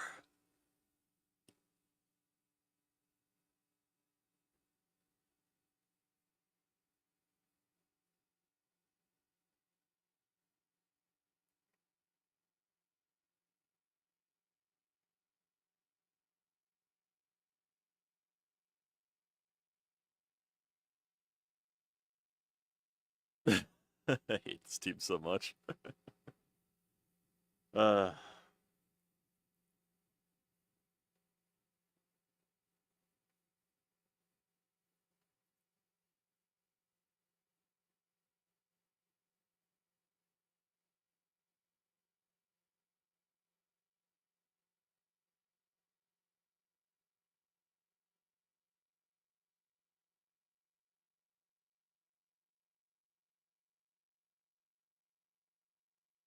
didn't mean to fucking tag him in that. God damn it.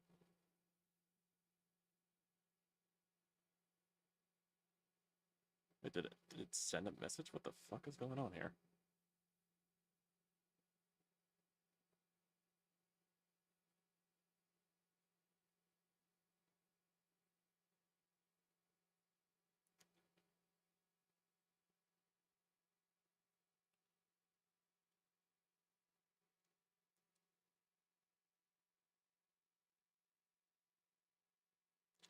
Uh,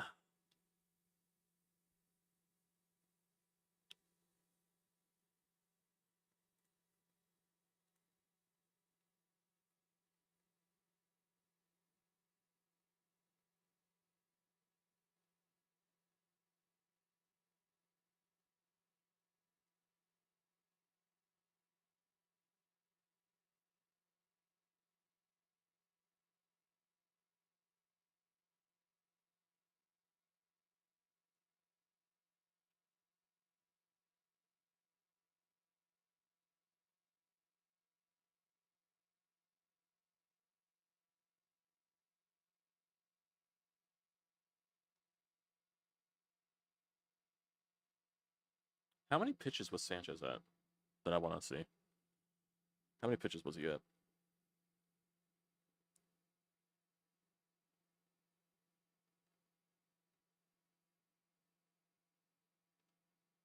Sanchez only had 88 pitches.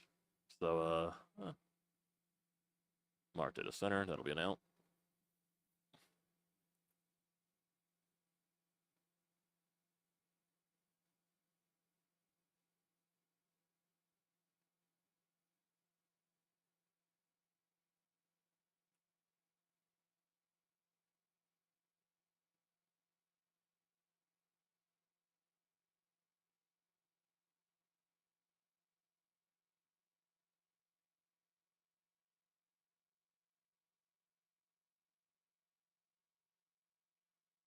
Well, here's a stat right here for you guys.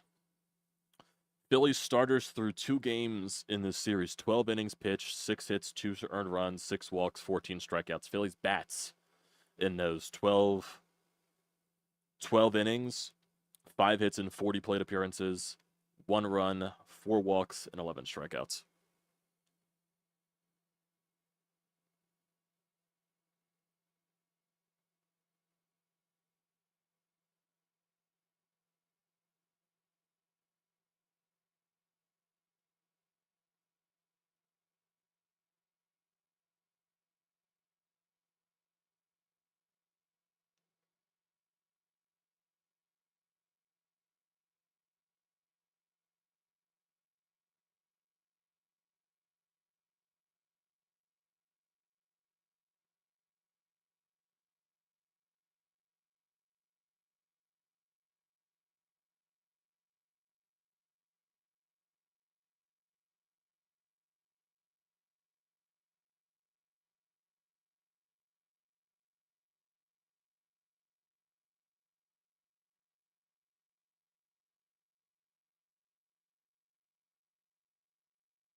I got something for you guys here.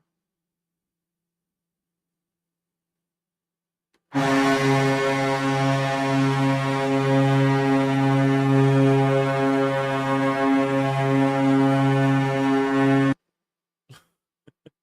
guys hear that? I hope you did. I hope you guys heard that. If not, I gotta find a different way to do that.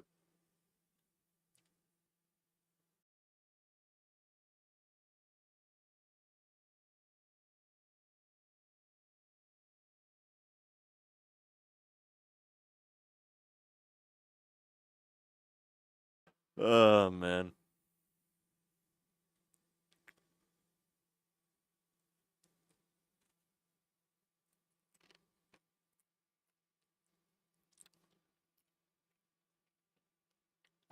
That was so over the top loud. What? Wait, you don't appreciate the greatness?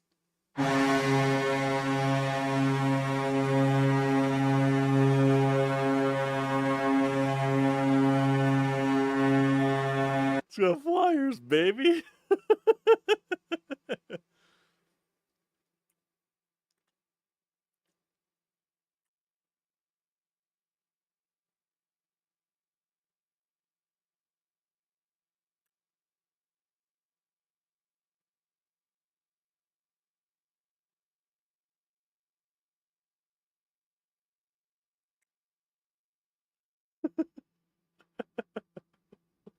Oh, just got a voicemail on the Anytime hotline.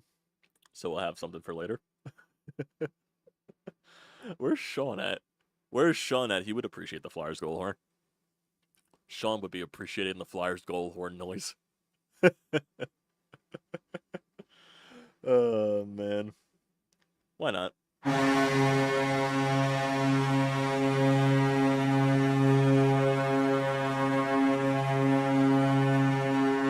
Oh, I'm so lost. I am so lost.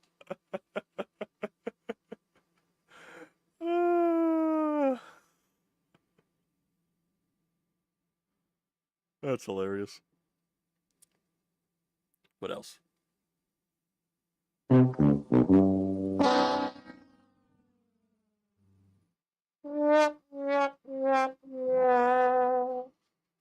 I should have been using all this shit earlier.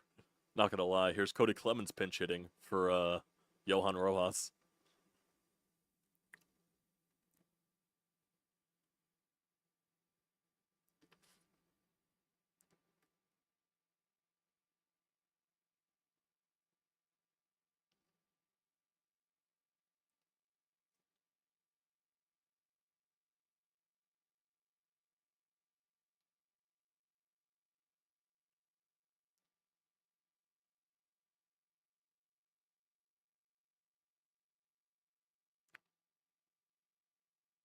And Clemens is going to foul.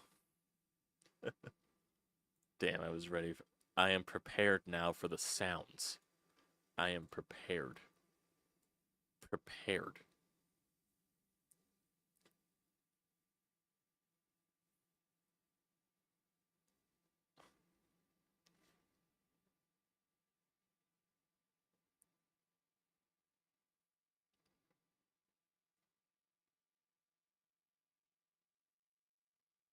One-two pitch to Cody Clemens.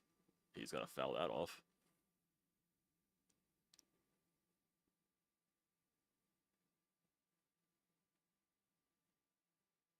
Roger Clemens is in the bank.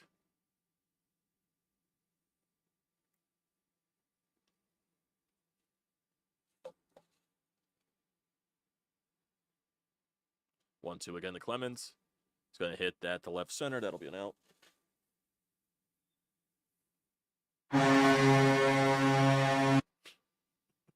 I'm just gonna keep doing that. I'm just gonna keep doing that. And also, like I said, we'll factor in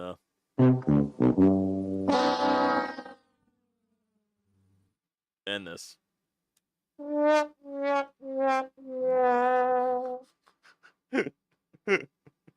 Oh, God. Wah, wah, wah, wah, wah.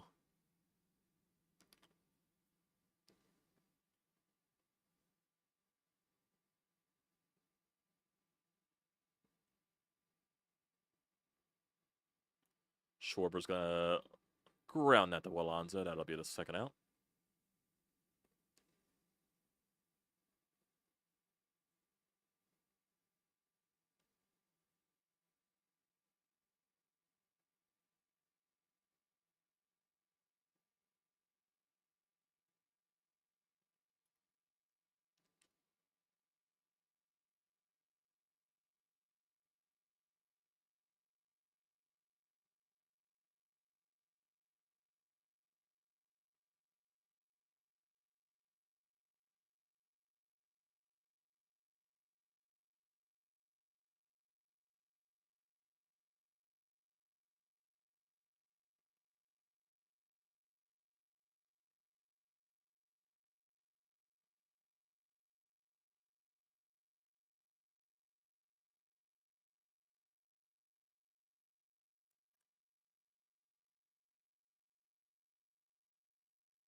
And Turner's gonna line that in the left field for a hit. He is 2 for 3.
Oh.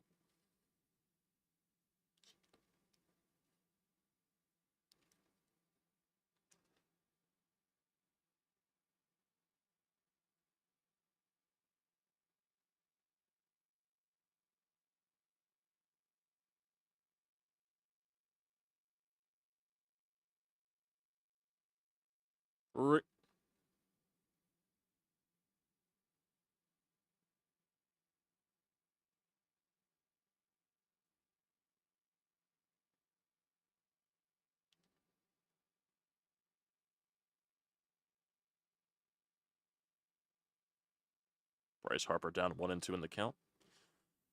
I'm sorry, I'm also being quiet. I'm looking on Grubhub. I'm trying to debate what I'm gonna eat for dinner. I'm looking for pizza places. So I apologize for that quietness.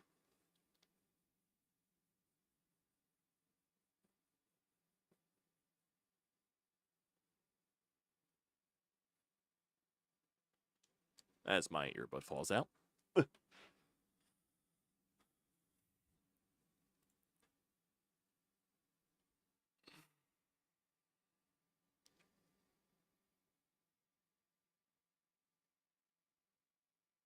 2-2 pitch to Harper. Harper hits that deep to center. Harper deep to center. That ball is gone. It's a 3-2 game. Bryce Harper delivers.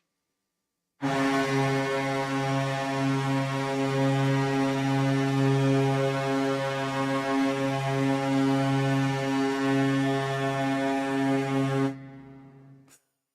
didn't know what else to play there.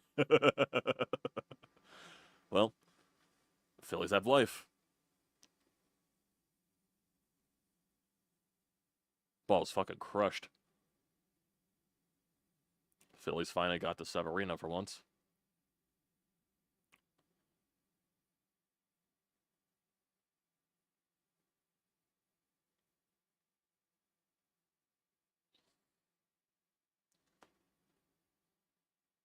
Here's Castellanos now. 2 outs.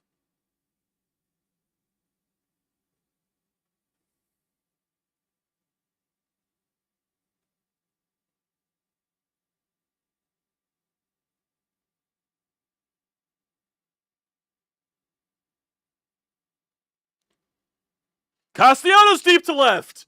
This game is tied.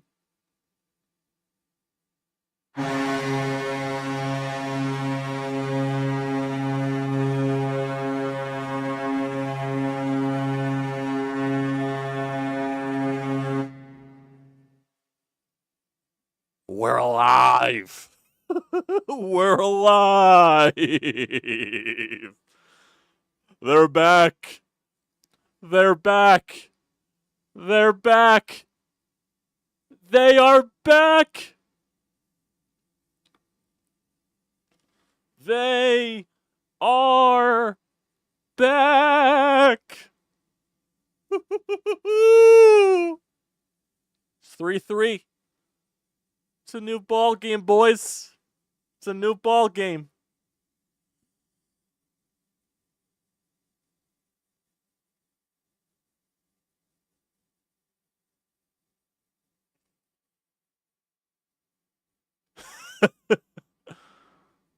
Here's Bryson Stott with 2 outs.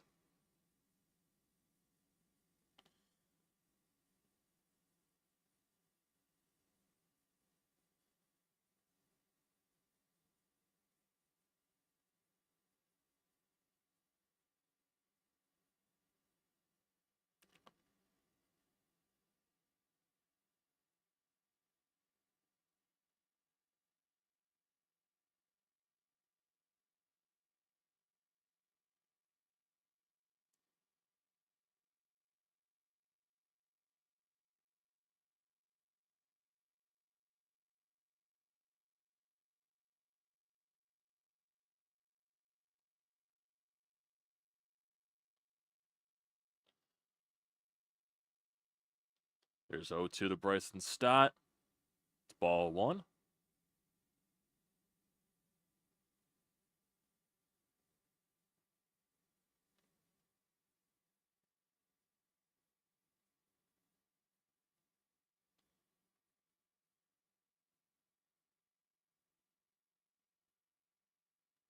Oh, 1-2.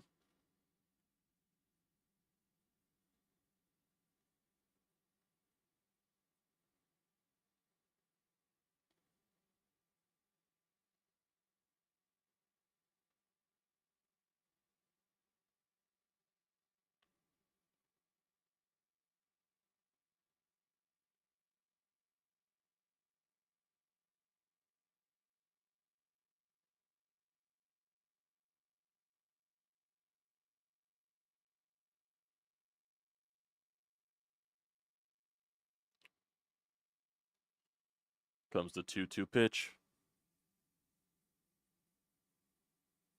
Fouls it off for Stott.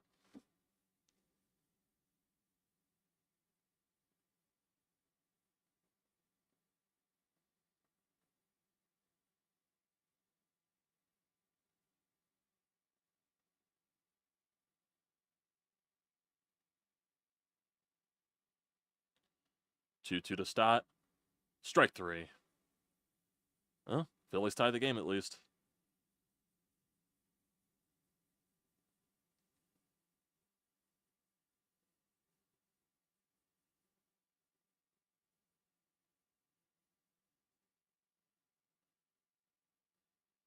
Now, can the fucking Phillies bullpen not blow it?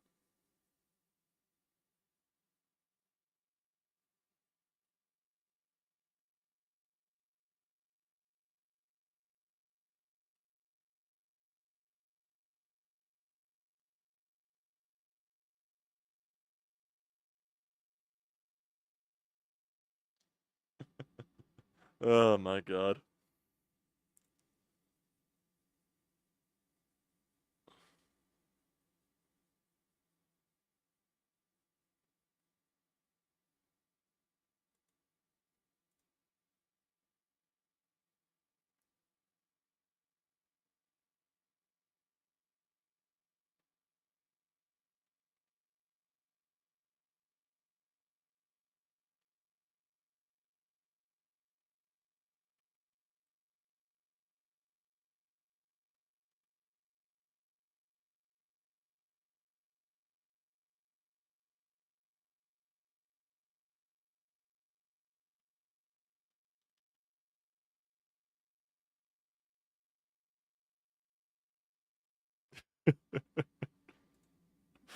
Oh god, boys. This team, they're gonna find a way to kick us in the fucking dick.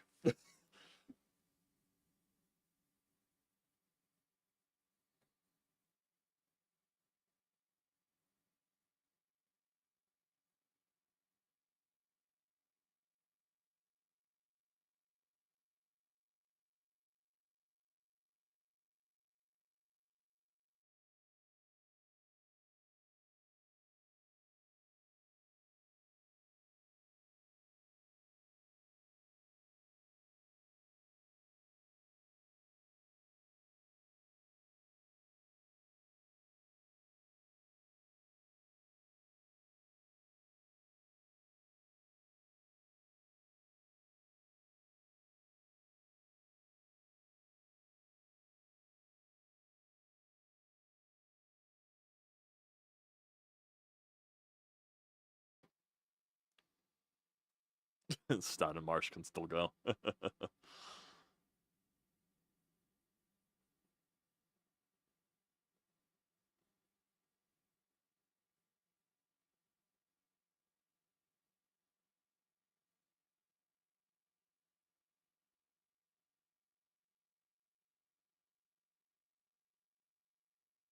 Now Kirkering is out there against the top of the lineup.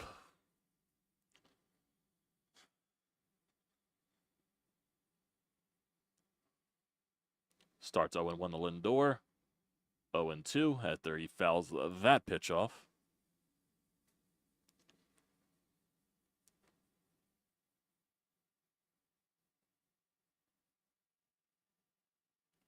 Comes the 0-2. Ball 1 outside.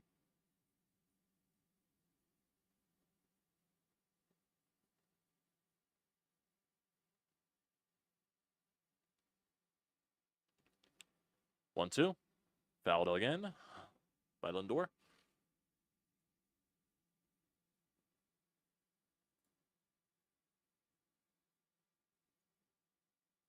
Now Cody Clemens is playing left field. And Marsh is in center. Lindor swinging a miss at the sweeper.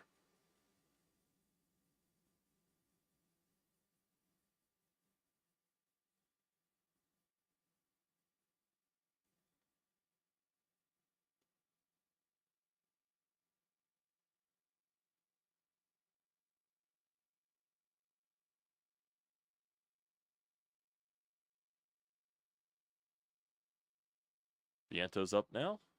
Takes ball 1 way inside.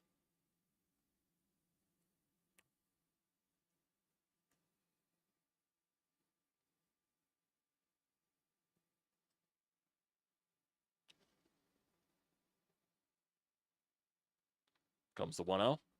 Takes it down the middle for strike 1.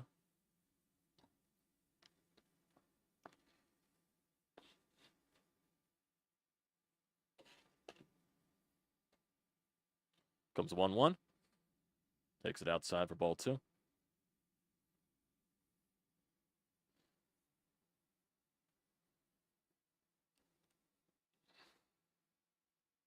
Comes the 2-1. Takes it on the outside corner. Strike 2.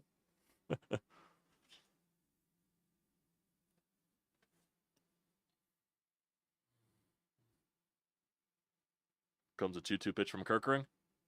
Upstairs, ball 3, even though the umpire called out a strike earlier in the game. Got to get him out of here, Kirkering. Can't walk him. 3-2. Outside pitch, strike 3. Vientos could not believe it. He thought that was ball 4. Get back in the dugout. Get back in the dugout.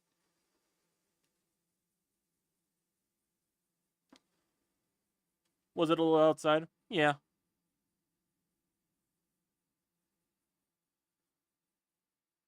Good frame by JT. Now here comes Brandon Nimmo. First pitch, inside, ball 1.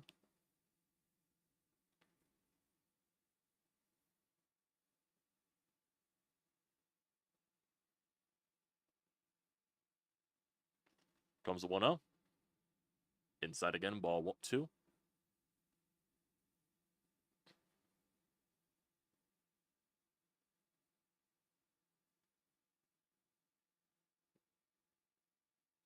Two 0. On the outside part of the plate for strike 1.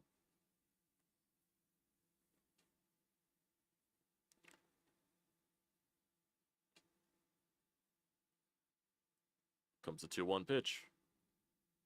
Ball 3.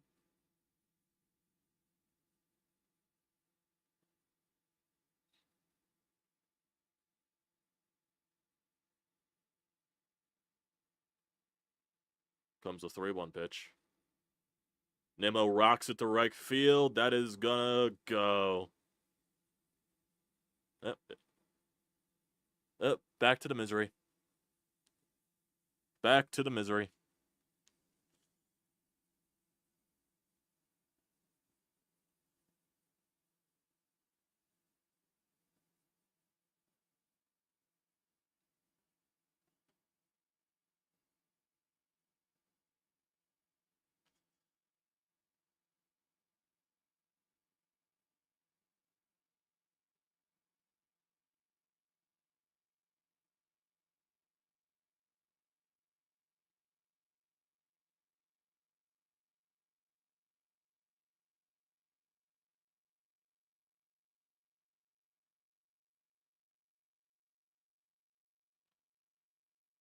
Well, back to the pain and misery. Back to the pain and misery. Had joy for 2 seconds.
It's amazing that a bullpen that was really good this year is just completely imploding on itself. Unreal.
And back to reality. Once again, I apologize for the quietness. I'm still figuring out ordering food process. I have a place I'm just waiting for people to respond on what they want.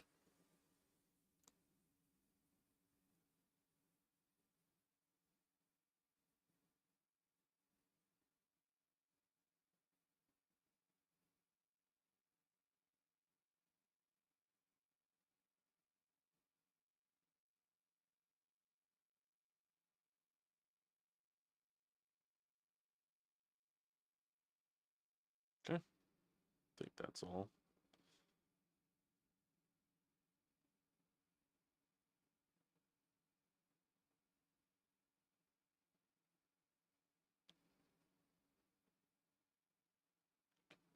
How long does it say it's going to take? 50 to 60 minutes.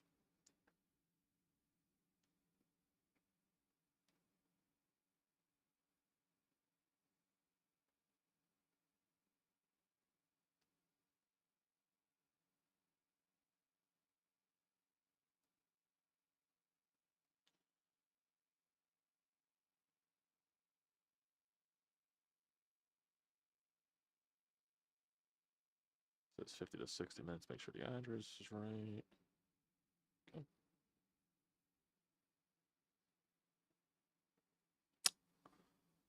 At least the Flyers start on. The Flyers starts on the 11th. Flyers start on the 11th, Mind Freak. In Vancouver.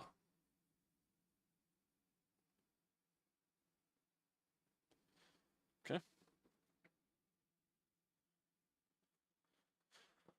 Let's see. Well, boys, if my pizza comes here before the end of the game, it says 50 to 60 minutes. So we'll see what happens. So we'll excuse me for that burp, Jesus Christ.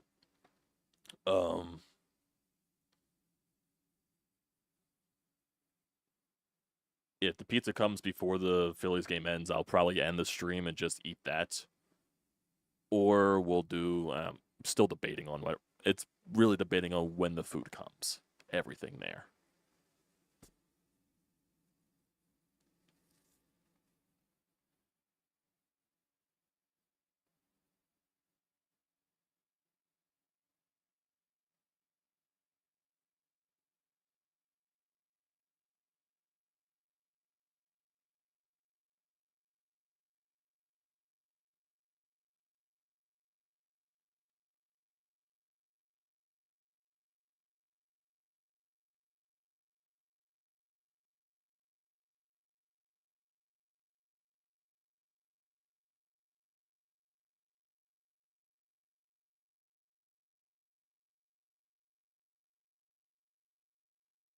That's his Buto against JT. So was it JT Sosa and JT Marsh and Sosa?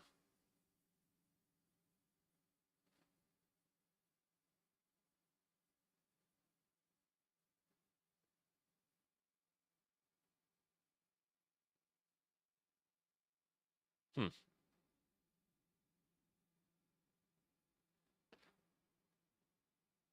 Comes JT. Wait for ball one.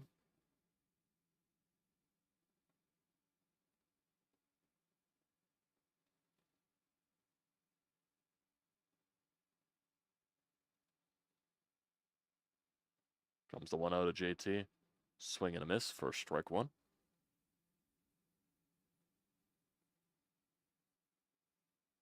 Up, Alec Boehm's getting ready to pinch hit, it looks like.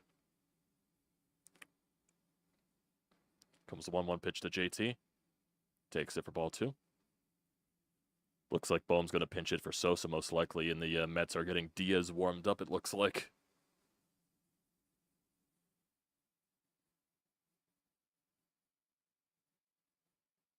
Comes 2-1 to JT. Hits JT in the ribs. That'll be a base runner. So here comes Brandon Marsh with a man on. No out.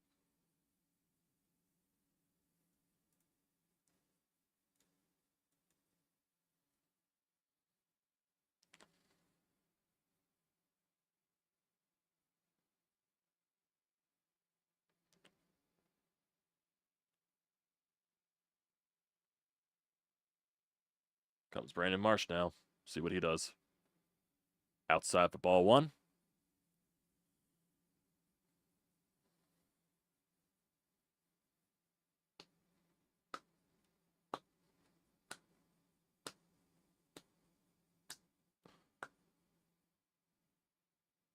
Comes the 1-0.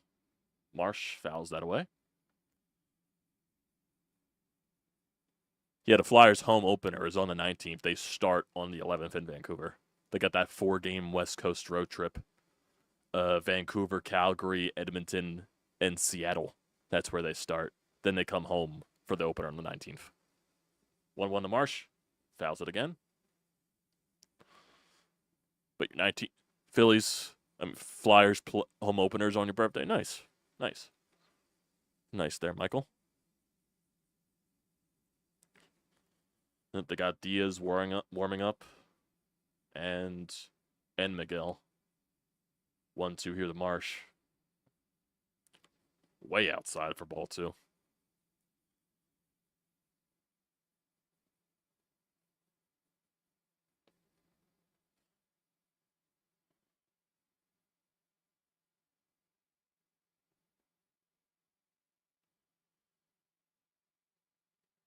Two pitch here to Marsh. Ball three. Got a full count here.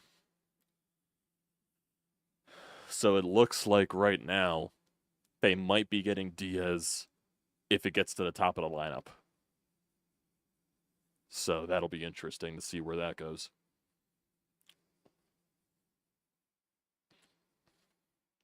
3-2 pitch here to Marshy. Find a way to get on, man. Fouls that away. Fouls it away. That would have been strike three.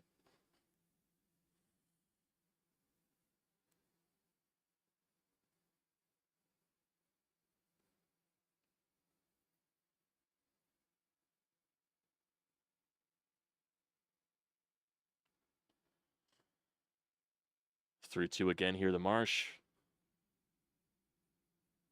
Throws over the JT. Not in time.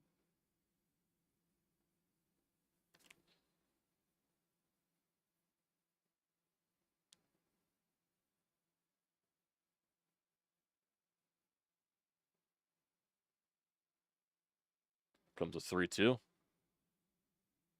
Marsh, that'll be a fly out the center field. Had to swing it probably would have been called strike three.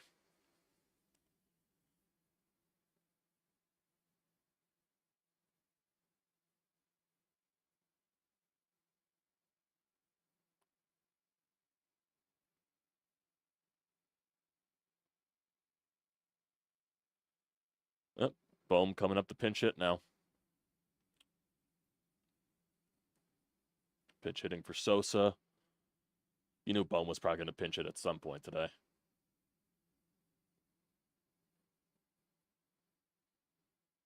He was 0 for 4 in Game 1, looked very abysmal at the plate, and he really has looked abysmal at the plate since coming back from the injury.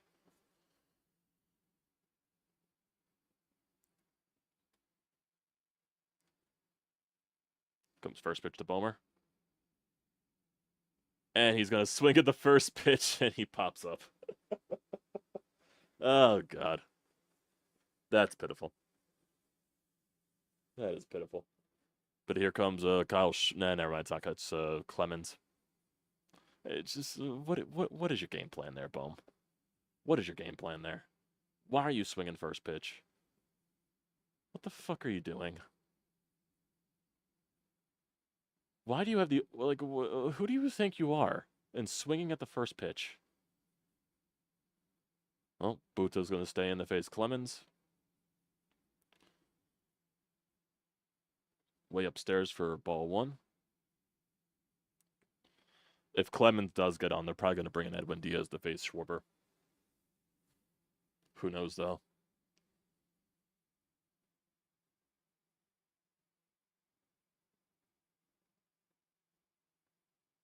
One 0. Ball 2.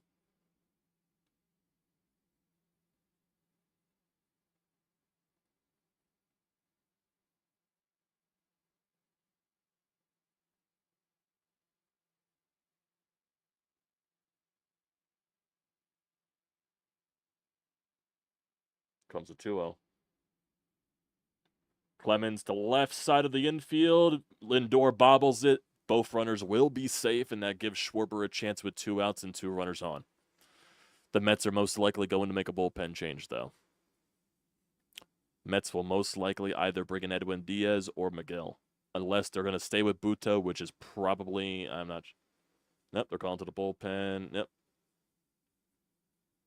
Yep, here comes Mendoza. They're going to bring in a pitcher. Is it going to be Edwin Diaz? Yep. Bringing Edwin Diaz in now. Face Schwarber.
Need a blast here.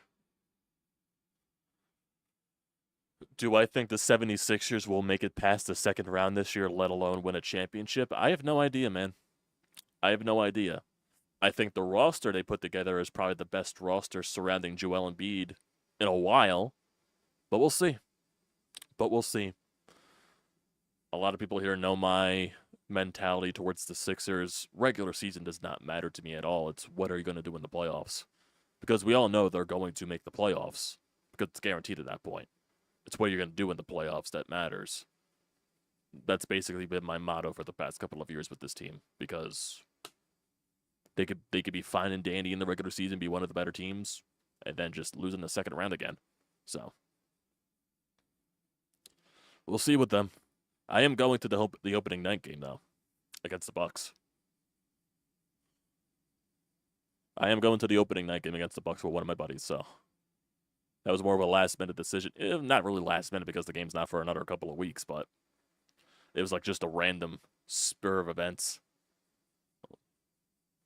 Here comes Kyle Schwarber against Edwin Diaz. He takes it very low for ball one.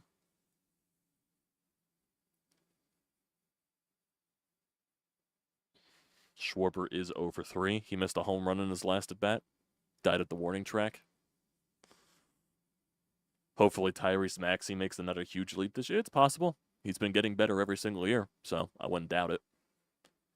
It's just how is the trio of Embiid, Paul George, and Maxey going to work? That's what we got to wait and see for. Let's see what happens here. 1-0 pitch here to Schwarber. Swing and a miss at the slider.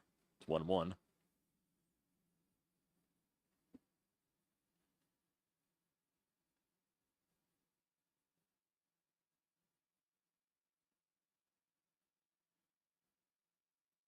Schwarber fouls that pitch off.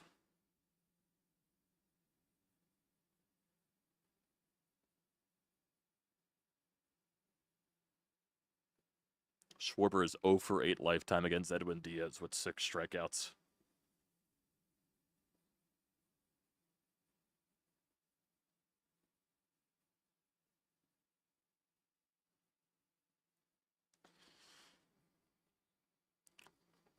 One, two. Outside for ball 2.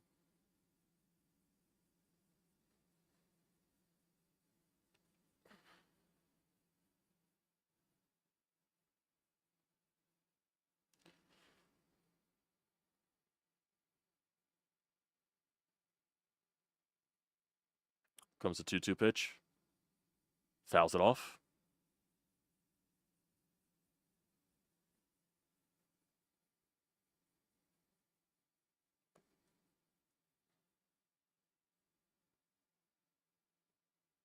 Yeah.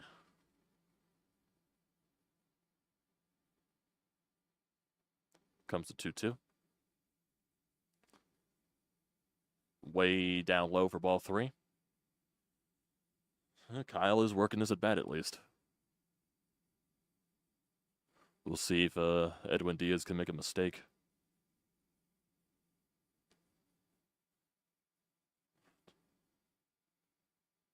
Come on, Kyle. Come on, Kyle. 3-2. He went.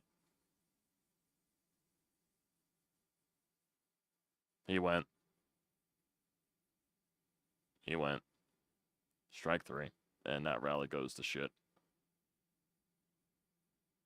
Well, that camera. Yeah, he went. Schwarber knew he went.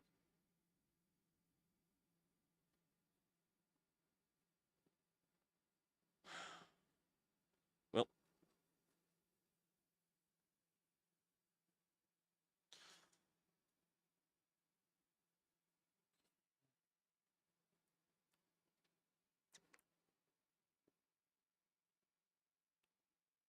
And here's the thing. Does Diaz stay in the face? I'm sure Diaz is probably going to stay in the face Turner, Harper, and shit.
Austin Hayes is now playing for Cody Clemens.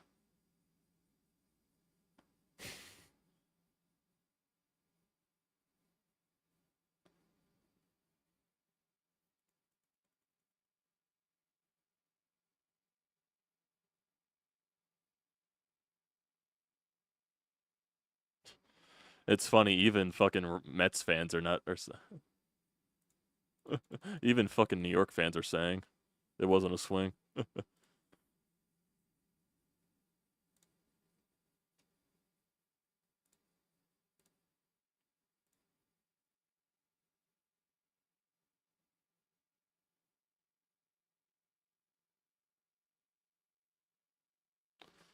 Are they gonna show the other a better replay of that so we could tell? I guess not. Oh, Estevez is in the game now. Be a first pitch right to Alec Boehm. That'll be the first out.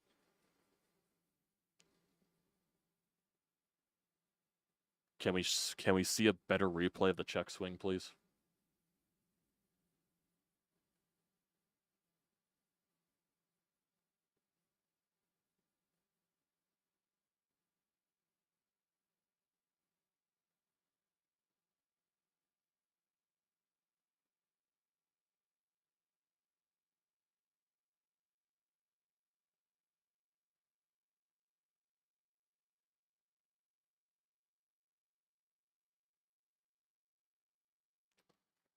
You can't challenge check swings.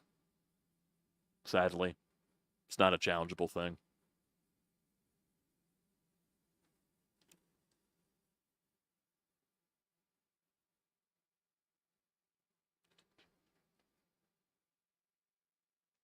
Marte fouls that off. It's 1-2.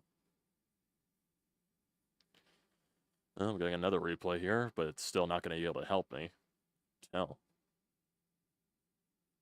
Yeah, he went. He went. He went.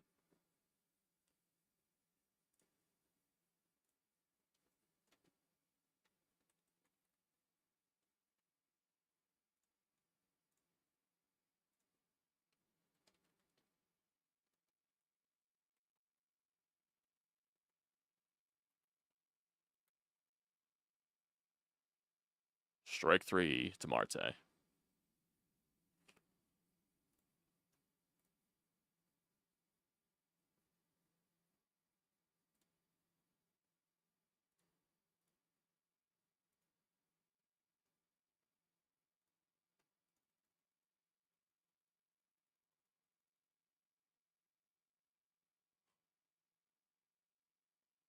I knew my fucking gut was right.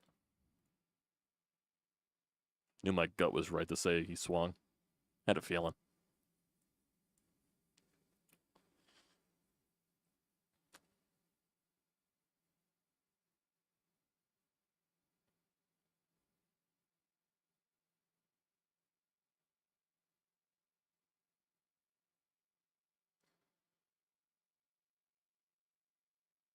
Francisco Alvarez, 0-1 in the count. He's going to line that to right field, and Castellanos will make the catch. It's like a quick 1-2-3 for Estevez. Well, you got Turner, Harper, and Castellanos in the 8th. Most likely against Edwin Diaz.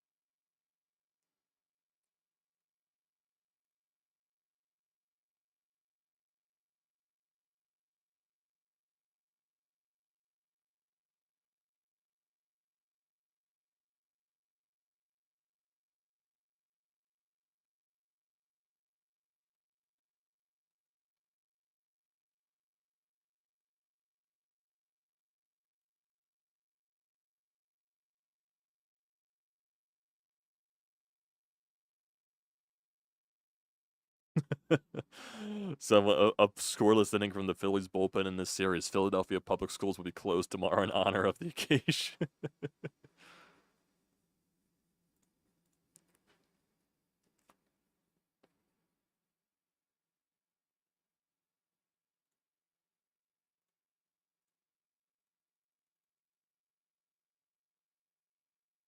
Well, this is the game right here, this very inning.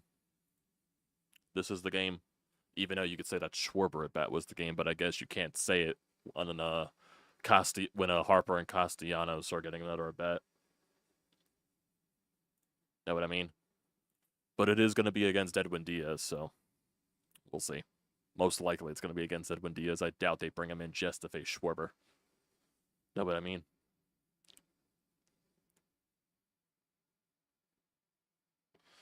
And then for the Phillies, I would assume Estevez goes 2 innings, especially because they have the day off tomorrow. So they're probably going to use Estevez for 2.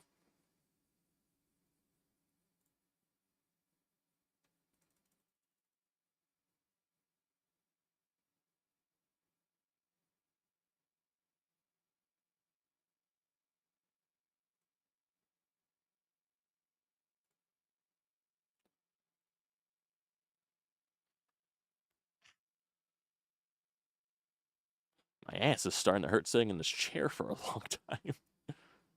It's probably the way I'm sitting. Right now, it's probably the way I'm sitting. Got to adjust that real quickly. Just so I can sit up, I guess. Tyrone Taylor's in the game. Trey Turner takes ball 1. Almost hit him in the elbow. Turner is 2 for 3 today. Next pitch. Turner takes it on the outside corner for a strike.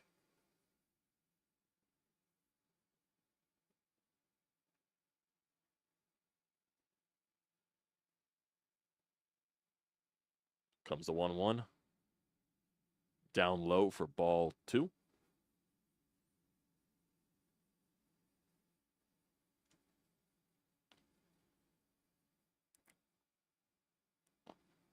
Swing and a miss. That's what should have been ball 3. Trey. Career versus Edwin Diaz for Trey Turner. 1 for 10 with 5 strikeouts. Here comes the 2-2. Holds off on that slider. It's ball 3.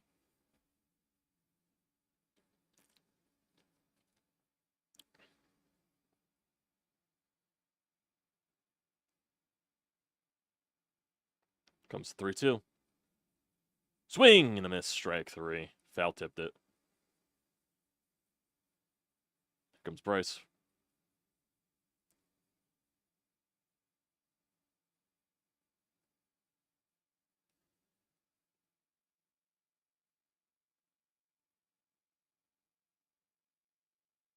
Bryce Harper is 2 for 15 against Edwin Diaz. Both of those hits are home runs. He also has 11 strikeouts.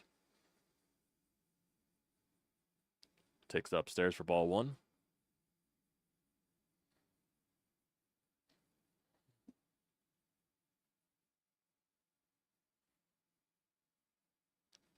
Comes the 1-0. They're going outside for ball 2.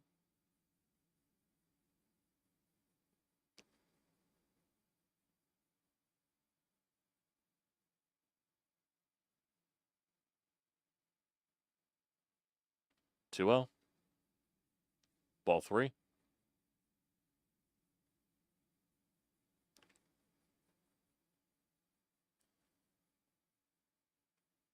think Bryce is in the patient approach here, possibly, unless they just throw him a strike. 3-0.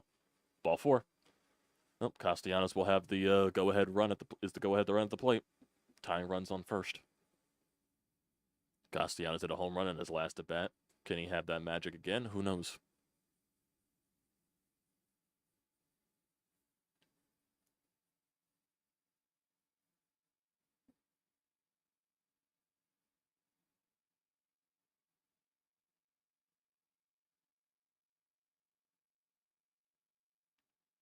Castellanos takes it upstairs for strike 1.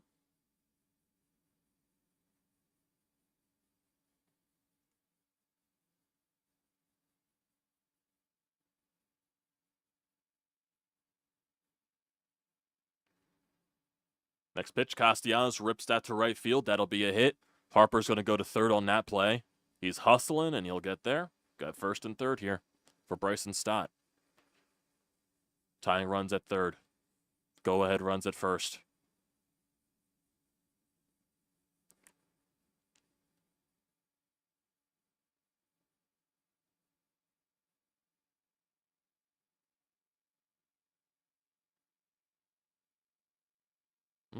Let's see what Bryson Stott's got here.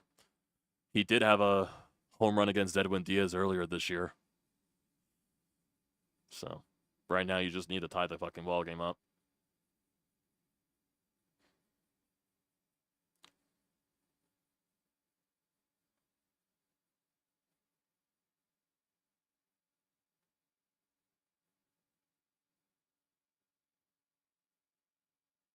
Stott takes it for strike one.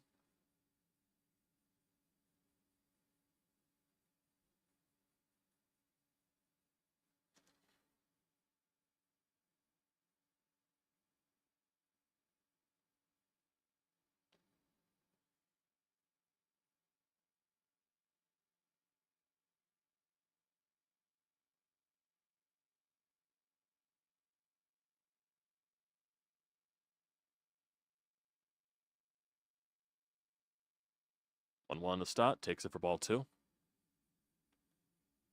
Who's after Stott? Is it JT? Who's after Stott? Who's after Stott? Comes 2-0. Outside for strike two. Come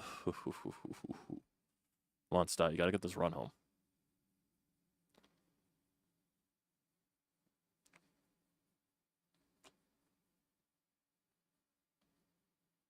Comes a 2-2. Ball three.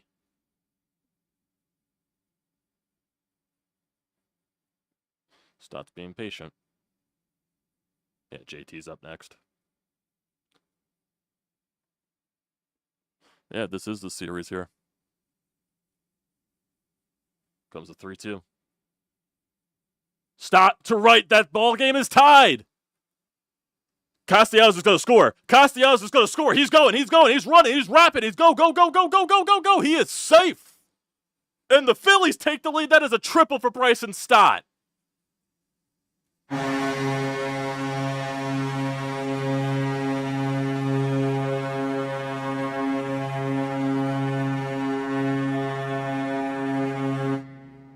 Fucking right. Let's go.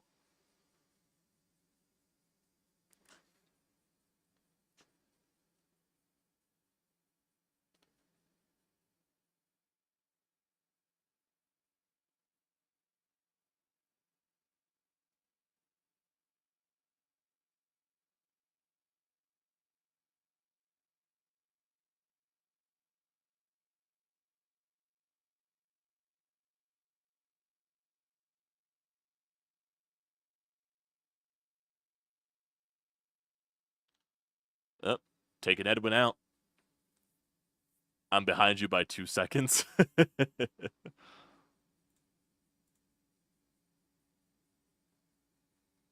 Behind you by 2 seconds.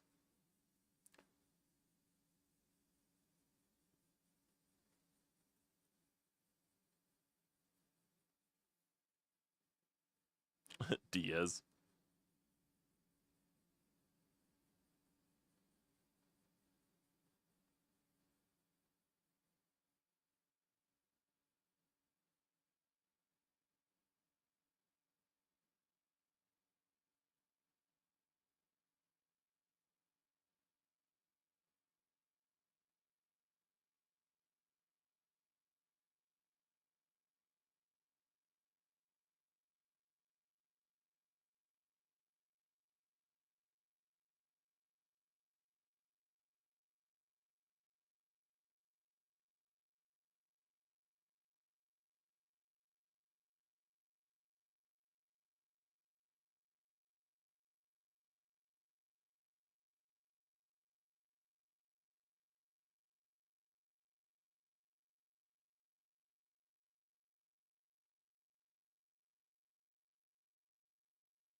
Got to get this another run home, though. I'd rather have a 2-run lead going into the 9th.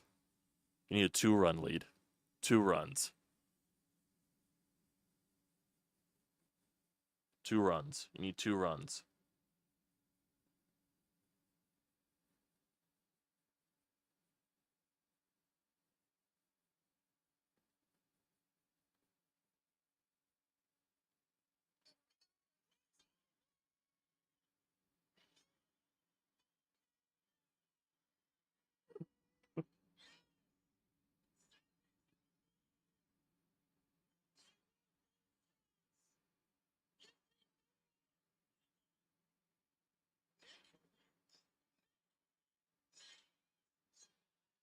JT swing and a miss. They brought in Miguel.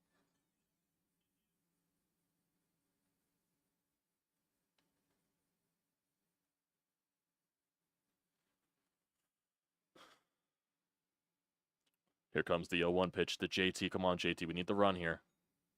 Other way, that's foul. I think my pizza's here. I think my pizza's here. God damn.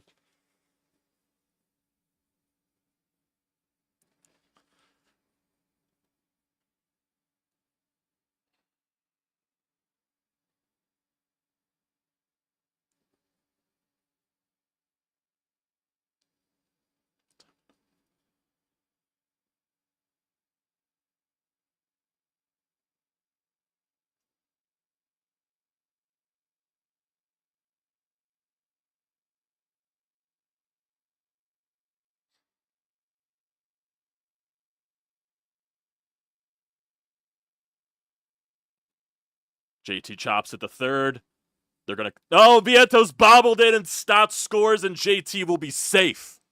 6-4 Phils. Okay, boys, I am going to be right back in a couple of seconds. I got to get my food.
I'm back. Freaking darted downstairs just to get the pizza box. Marsh is up 1-2. Swing and a miss, strike 3.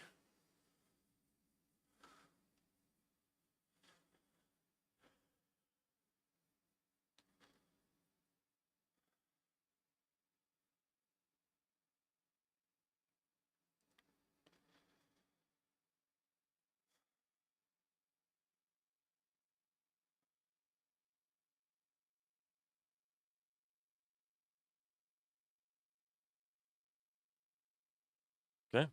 Bohm's up again. Strike right down the middle of the fucking dick of the plate. Sorry, I gotta adjust accordingly here. So that my freaking shit has room.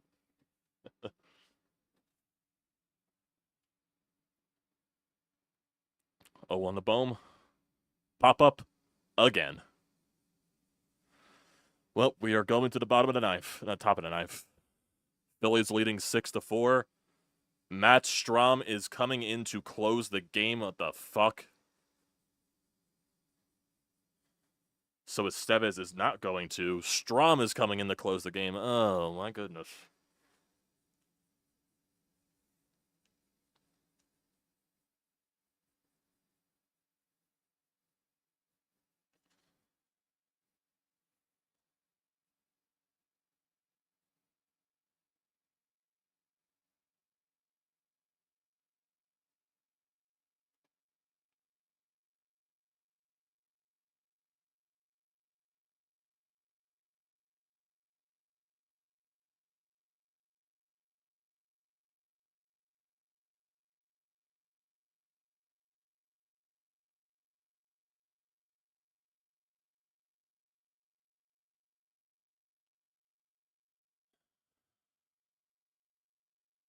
It's not over yet, BJ.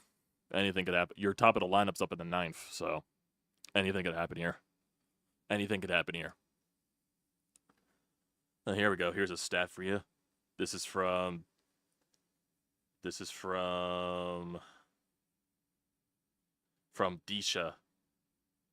from MLB Fox.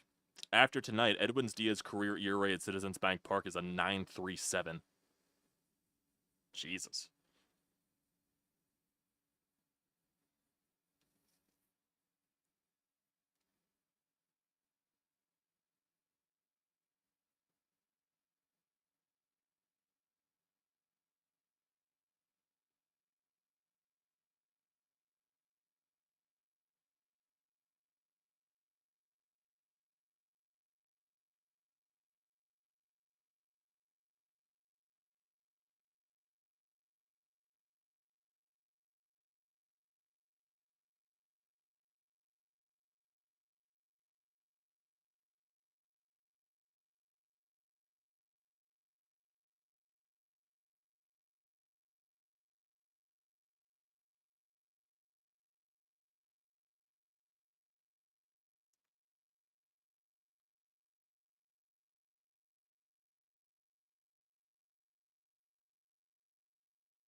Oh, Strom's on to save this game. Harrison Bader leading it off. He's 0 for 3. First pitch from Strom. Inside for ball 1.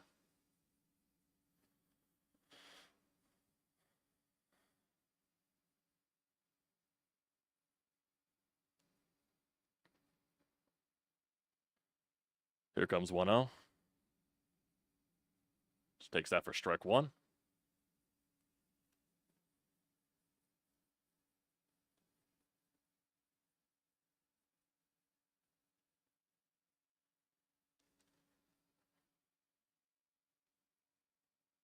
Comes to 1-1 to Bader. Chops that foul. Strike 2.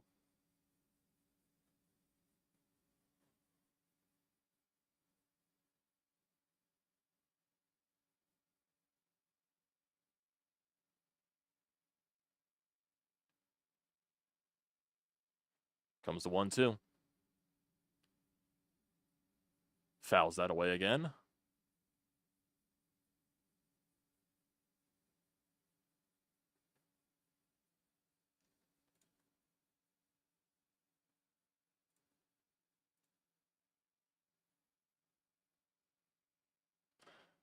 Comes to 1-2 here from Strom to Bader. Bader down the left field line in the foul territory. Bohm chasing after it. It's going to go out of play.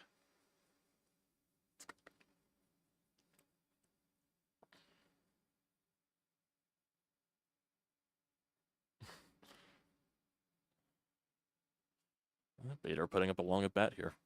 5 pitches so far.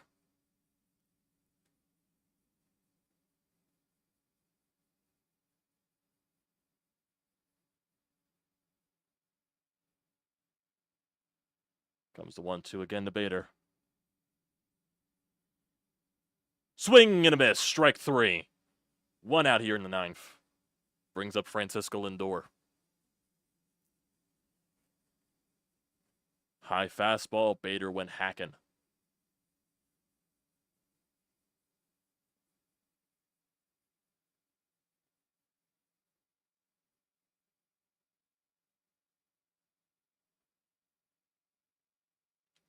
Comes the first pitch to Lindor. First pitch. Takes that for a strike.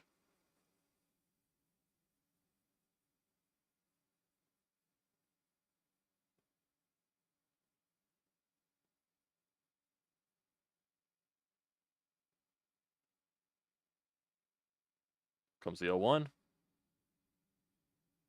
Swing and a miss, strike 2.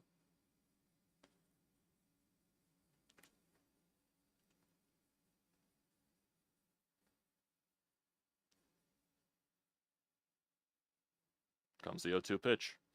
Strom is set. Here it comes. Fouls that away.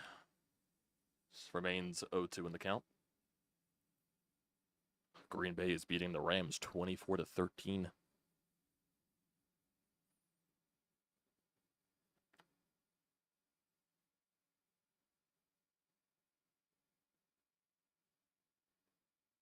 Comes the 0-2 again. Strom set. Here it comes. Lindor, he breaks it through. That'll be a base hit. Tying runs at the plate now. The Mets aren't going to go away lightly. But if you get a guy 0-2, you got to get him out.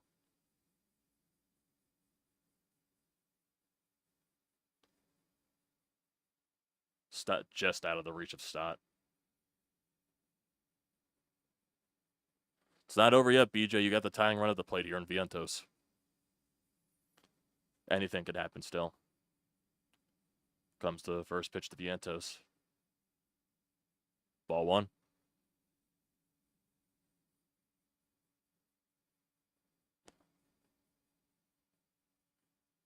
Yeah, struggle. This game's far from over. That extra run is very huge for the Phillies, but the Phillies do with the bullpen up, it looks like. Comes the 1-0. Can't. Vientos went around. That is strike 1.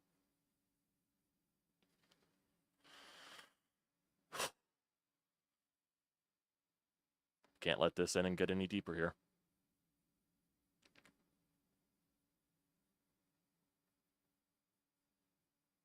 Timeout called by Vientos.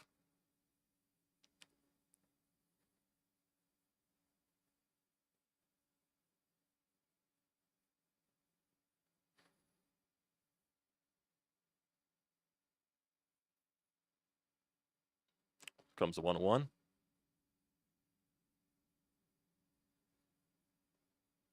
Foul ball. That was a pitch right down the middle of the plate. Strom was not happy with it.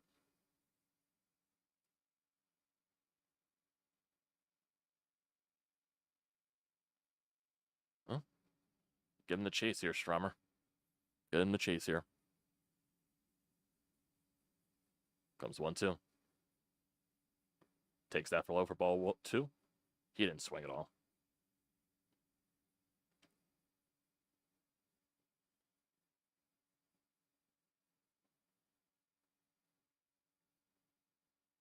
Comes a 2-2. Strom set.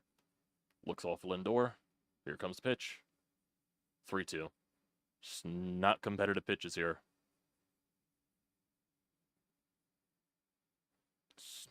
Two uncompetitive pitches right there. Two non-competitive pitches.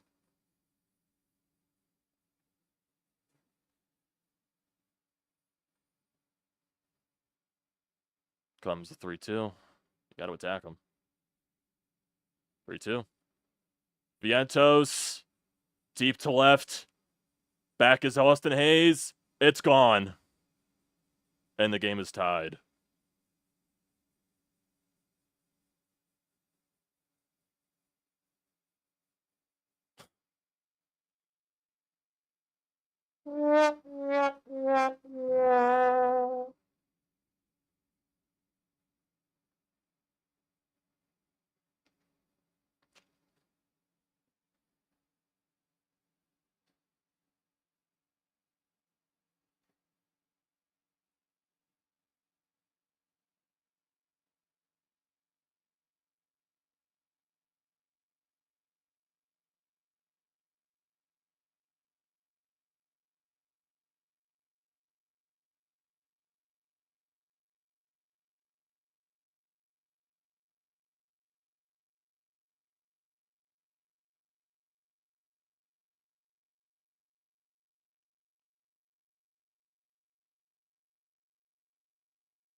Second out.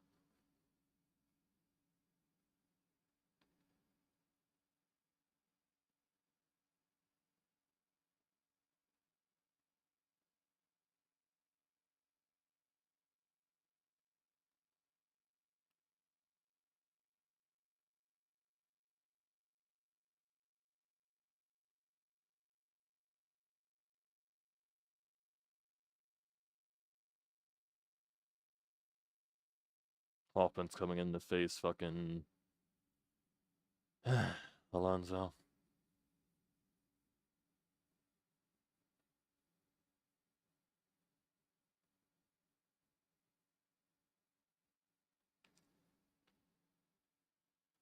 I just knew. I just had a feeling Strom. Why did I have the gut feeling that Strom was gonna blow up somehow, man? I just had the feeling. I just had the gut feeling.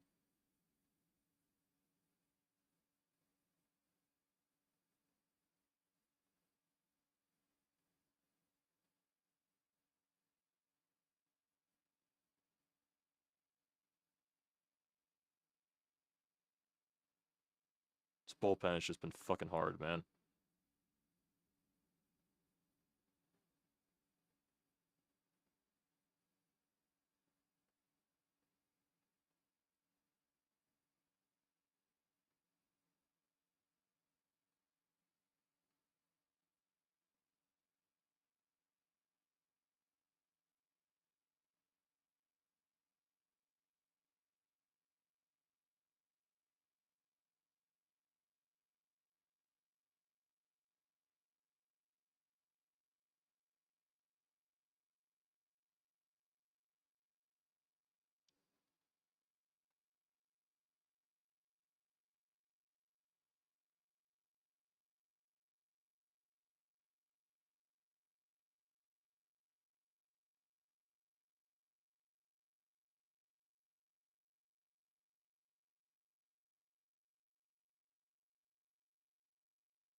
Here's Hoffman to face Alonso. Outside for ball one.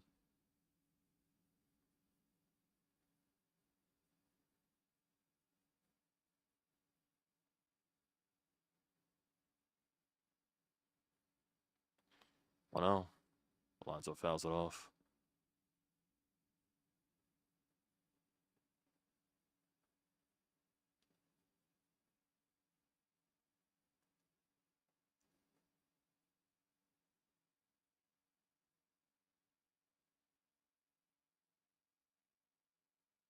One. Alonso's gonna bloop that into right field. Castellanos makes the catch. Going to the bottom of the ninth tide.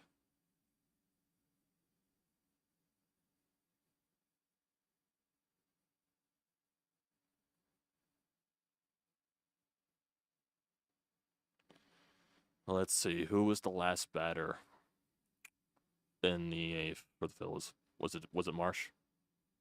No, I don't think it was Marsh. It could have been. I think it was Bohm actually. So it'll be Austin Hayes, Kyle Schwarber, Trey Turner. Yeah, Austin Hayes, Kyle Schwarber, Trey Turner. The Phillies bullpen has given up 10 runs in 2 games.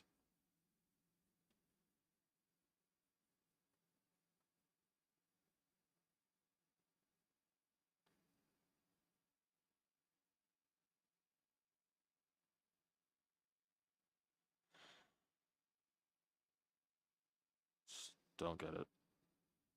I just don't get it.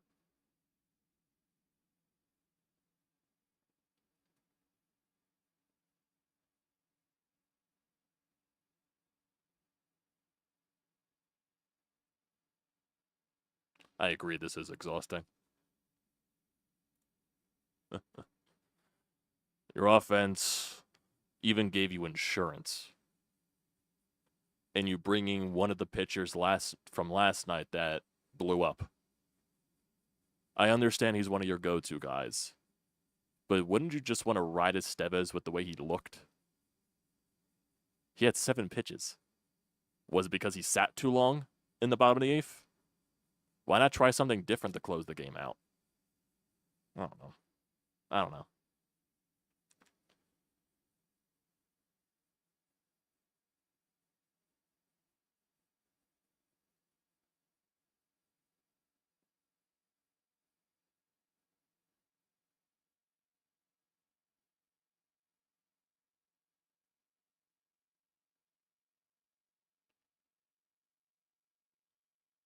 Oh, the Niners lost to the Cardinals. Interesting.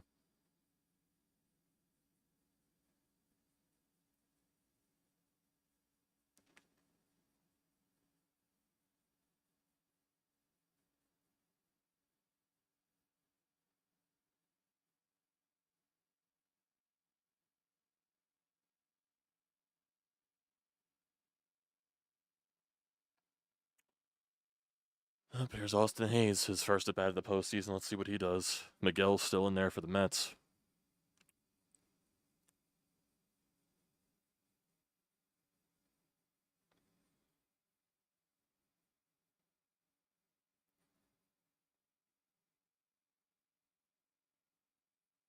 Oh.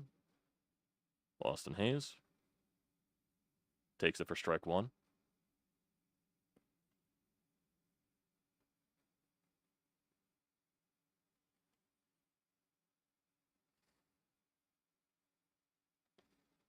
Comes the 0-1.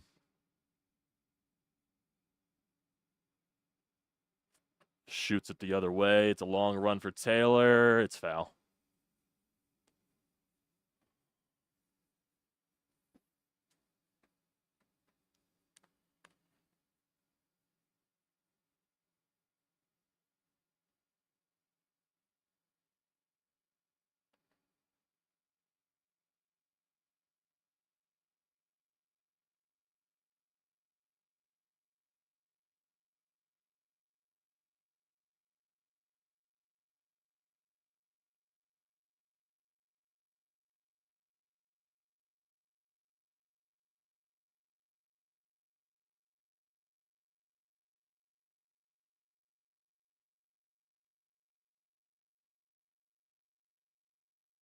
Comes the 0-2 pitch here to Hayes. 0-2 pitch to Hayes. He's going to foul that one off.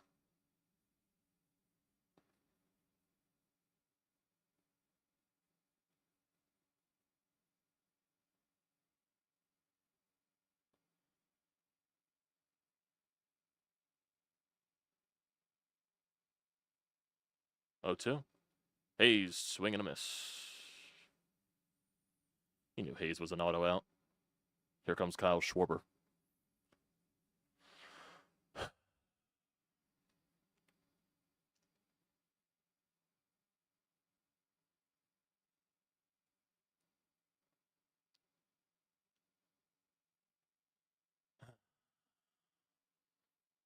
Do you have any magic in your back, Kyle?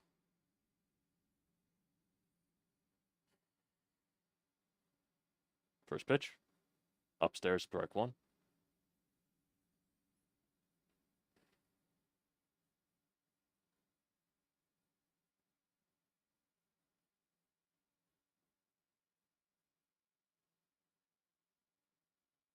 Comes the 0-1.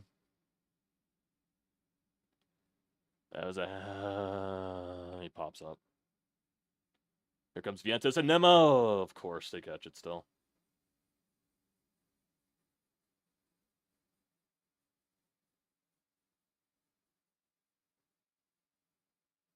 Is Nemo hurt? Nemo's hurt. Yeah, he's hurt. Hit his knee.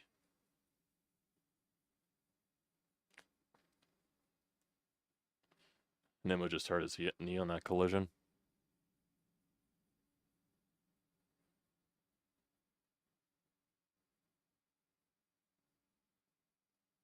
It's his left knee, I think, or his right. Ooh. Can't tell. It's either his knee or he's grabbing the back of his leg. I can't tell.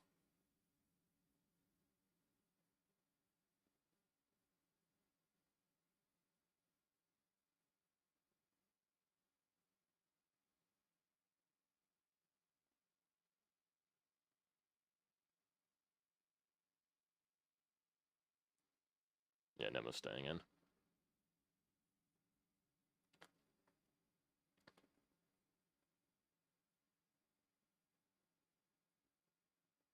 Straight Turner against Miguel.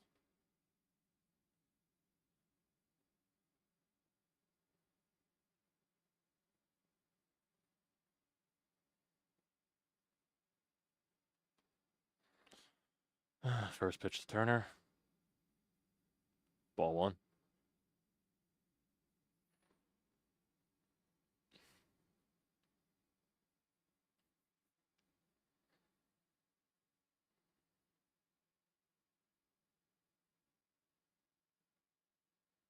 Comes the 1-0. Ball two.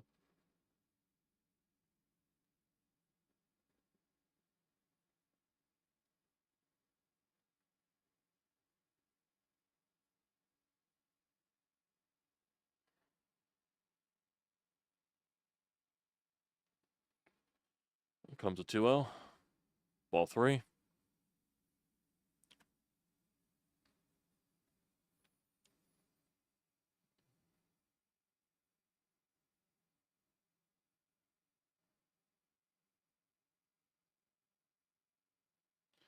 Comes 3-0.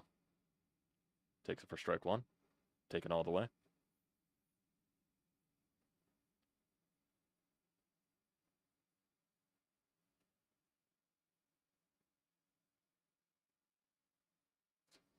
Three one pitch. Swing and a miss. Strike two.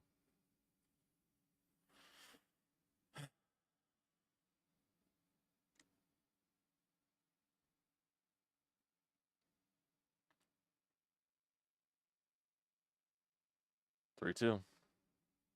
Takes it for ball four. Winning runs aboard. Bryce Harper's coming to bat. Does Bryce have magic in him? We'll see.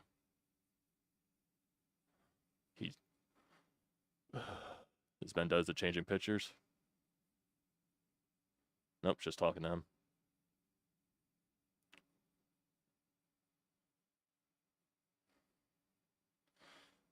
But now here's the thing. Do you pitch the Bryce and get the Castellanos with a man on second? Or do you just try to pitch the Bryce?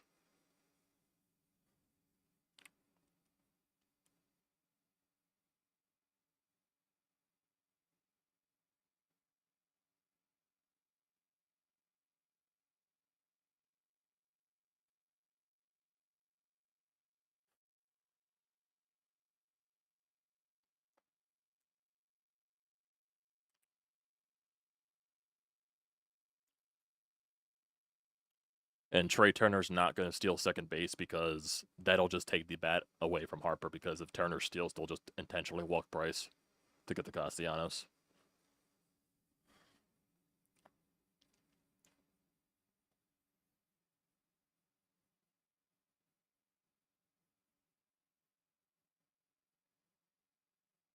Come on, Bryce. Look at that wide gap in right center field. If you hit it into that gap, you win the game. Comes first pitch. Takes it way down low for ball one.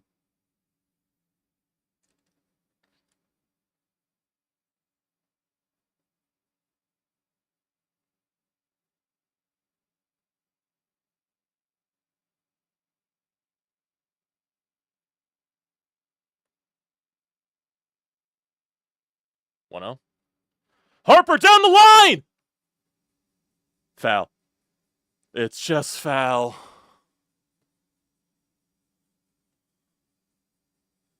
Fuck. Fuck. How foul was it? Okay, it was foul by a good couple feet. It was a foul by a couple feet. God fucking damn it, man. That was the pitch. That was the fucking pitch. He's not going to get a better one to fucking hit. God fucking damn it, man. That was the pitch. That was the pitch. Lock back in, Bryce. Lock back in. Lock back in. 1-1. Takes it for ball 2.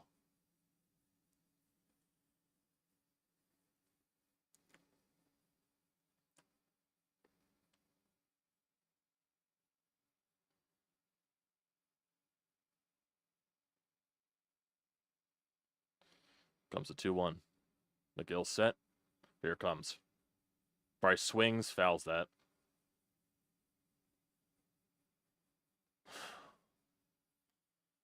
That was the fucking pitch, man. Of course, it went foul because he hit it too early. Turner would have scored. Don't matter. Don't matter. Still in this at bat. 2-2 pitch. McGill set. Going outside, it looks like trying to. Pitch. Bryce just fouls it. Just fouls it off.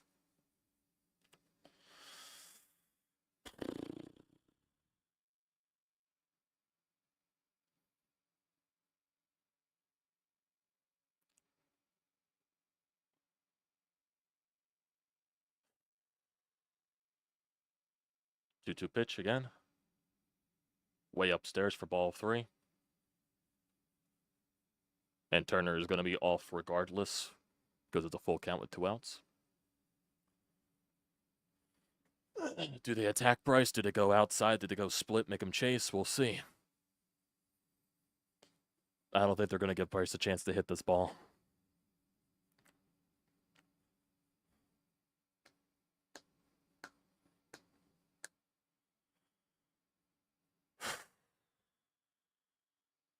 3-2 here. Turner goes, and Bryce walks. Winning runs in scoring position for Castellanos.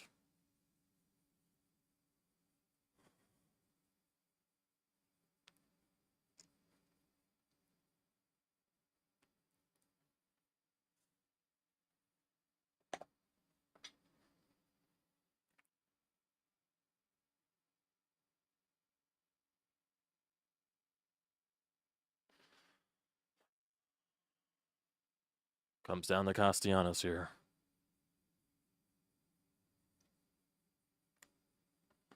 Comes first pitch. Swing and a miss, of course. It's not going to end well.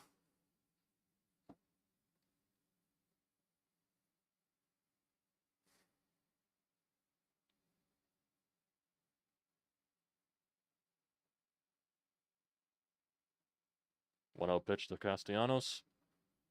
And he fouls that off. So 2.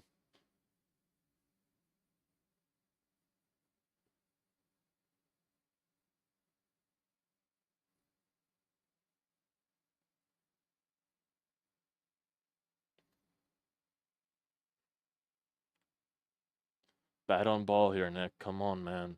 Bat on ball, even though they're not going to throw him anything hittable. 0-2. Takes it for ball 1. Bat on ball, Nick. Bat on ball. Just need a fucking single. That's all you need.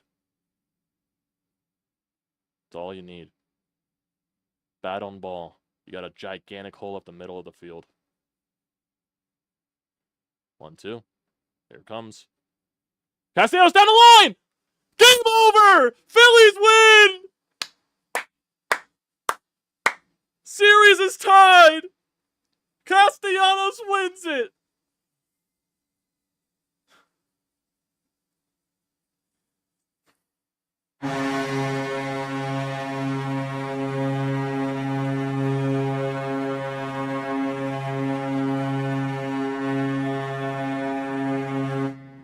Woo!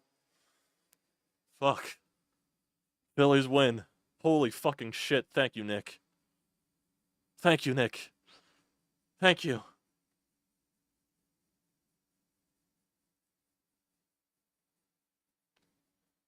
Oh my god.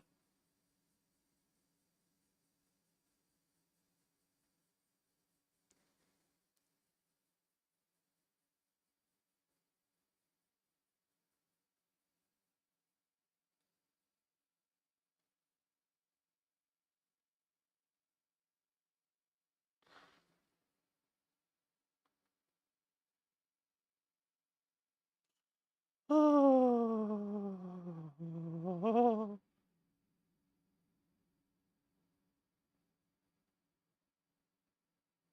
Oh my god. Oh my god. Jesus Christ. My fucking god. Nick runs right to his son Liam. Love that. I love that. Oh my fucking god.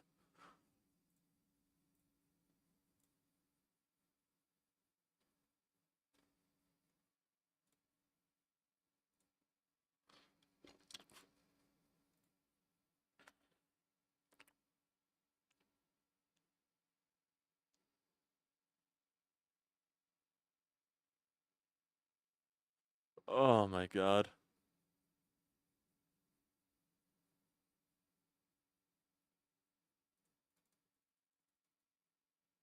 Oh man. Oh man. Phillies walk it off. Jesus fucking Christ. Somehow this series is tied even though that shouldn't have gotten to this position because of fucking Matt Strahm. But they win. But they win. It's a series again. Jesus. Love that he runs right up to Liam. Loves it. Okay, everybody. Okay, everybody. This is the game plan. It's 7:30 right now. We're going to take a few-minute break right here and then pop back up for the recap. Sound good? Sound good. We're good. Okay, everybody. I appreciate y'all for tuning in to the watch party. Holy shit, that was crazy.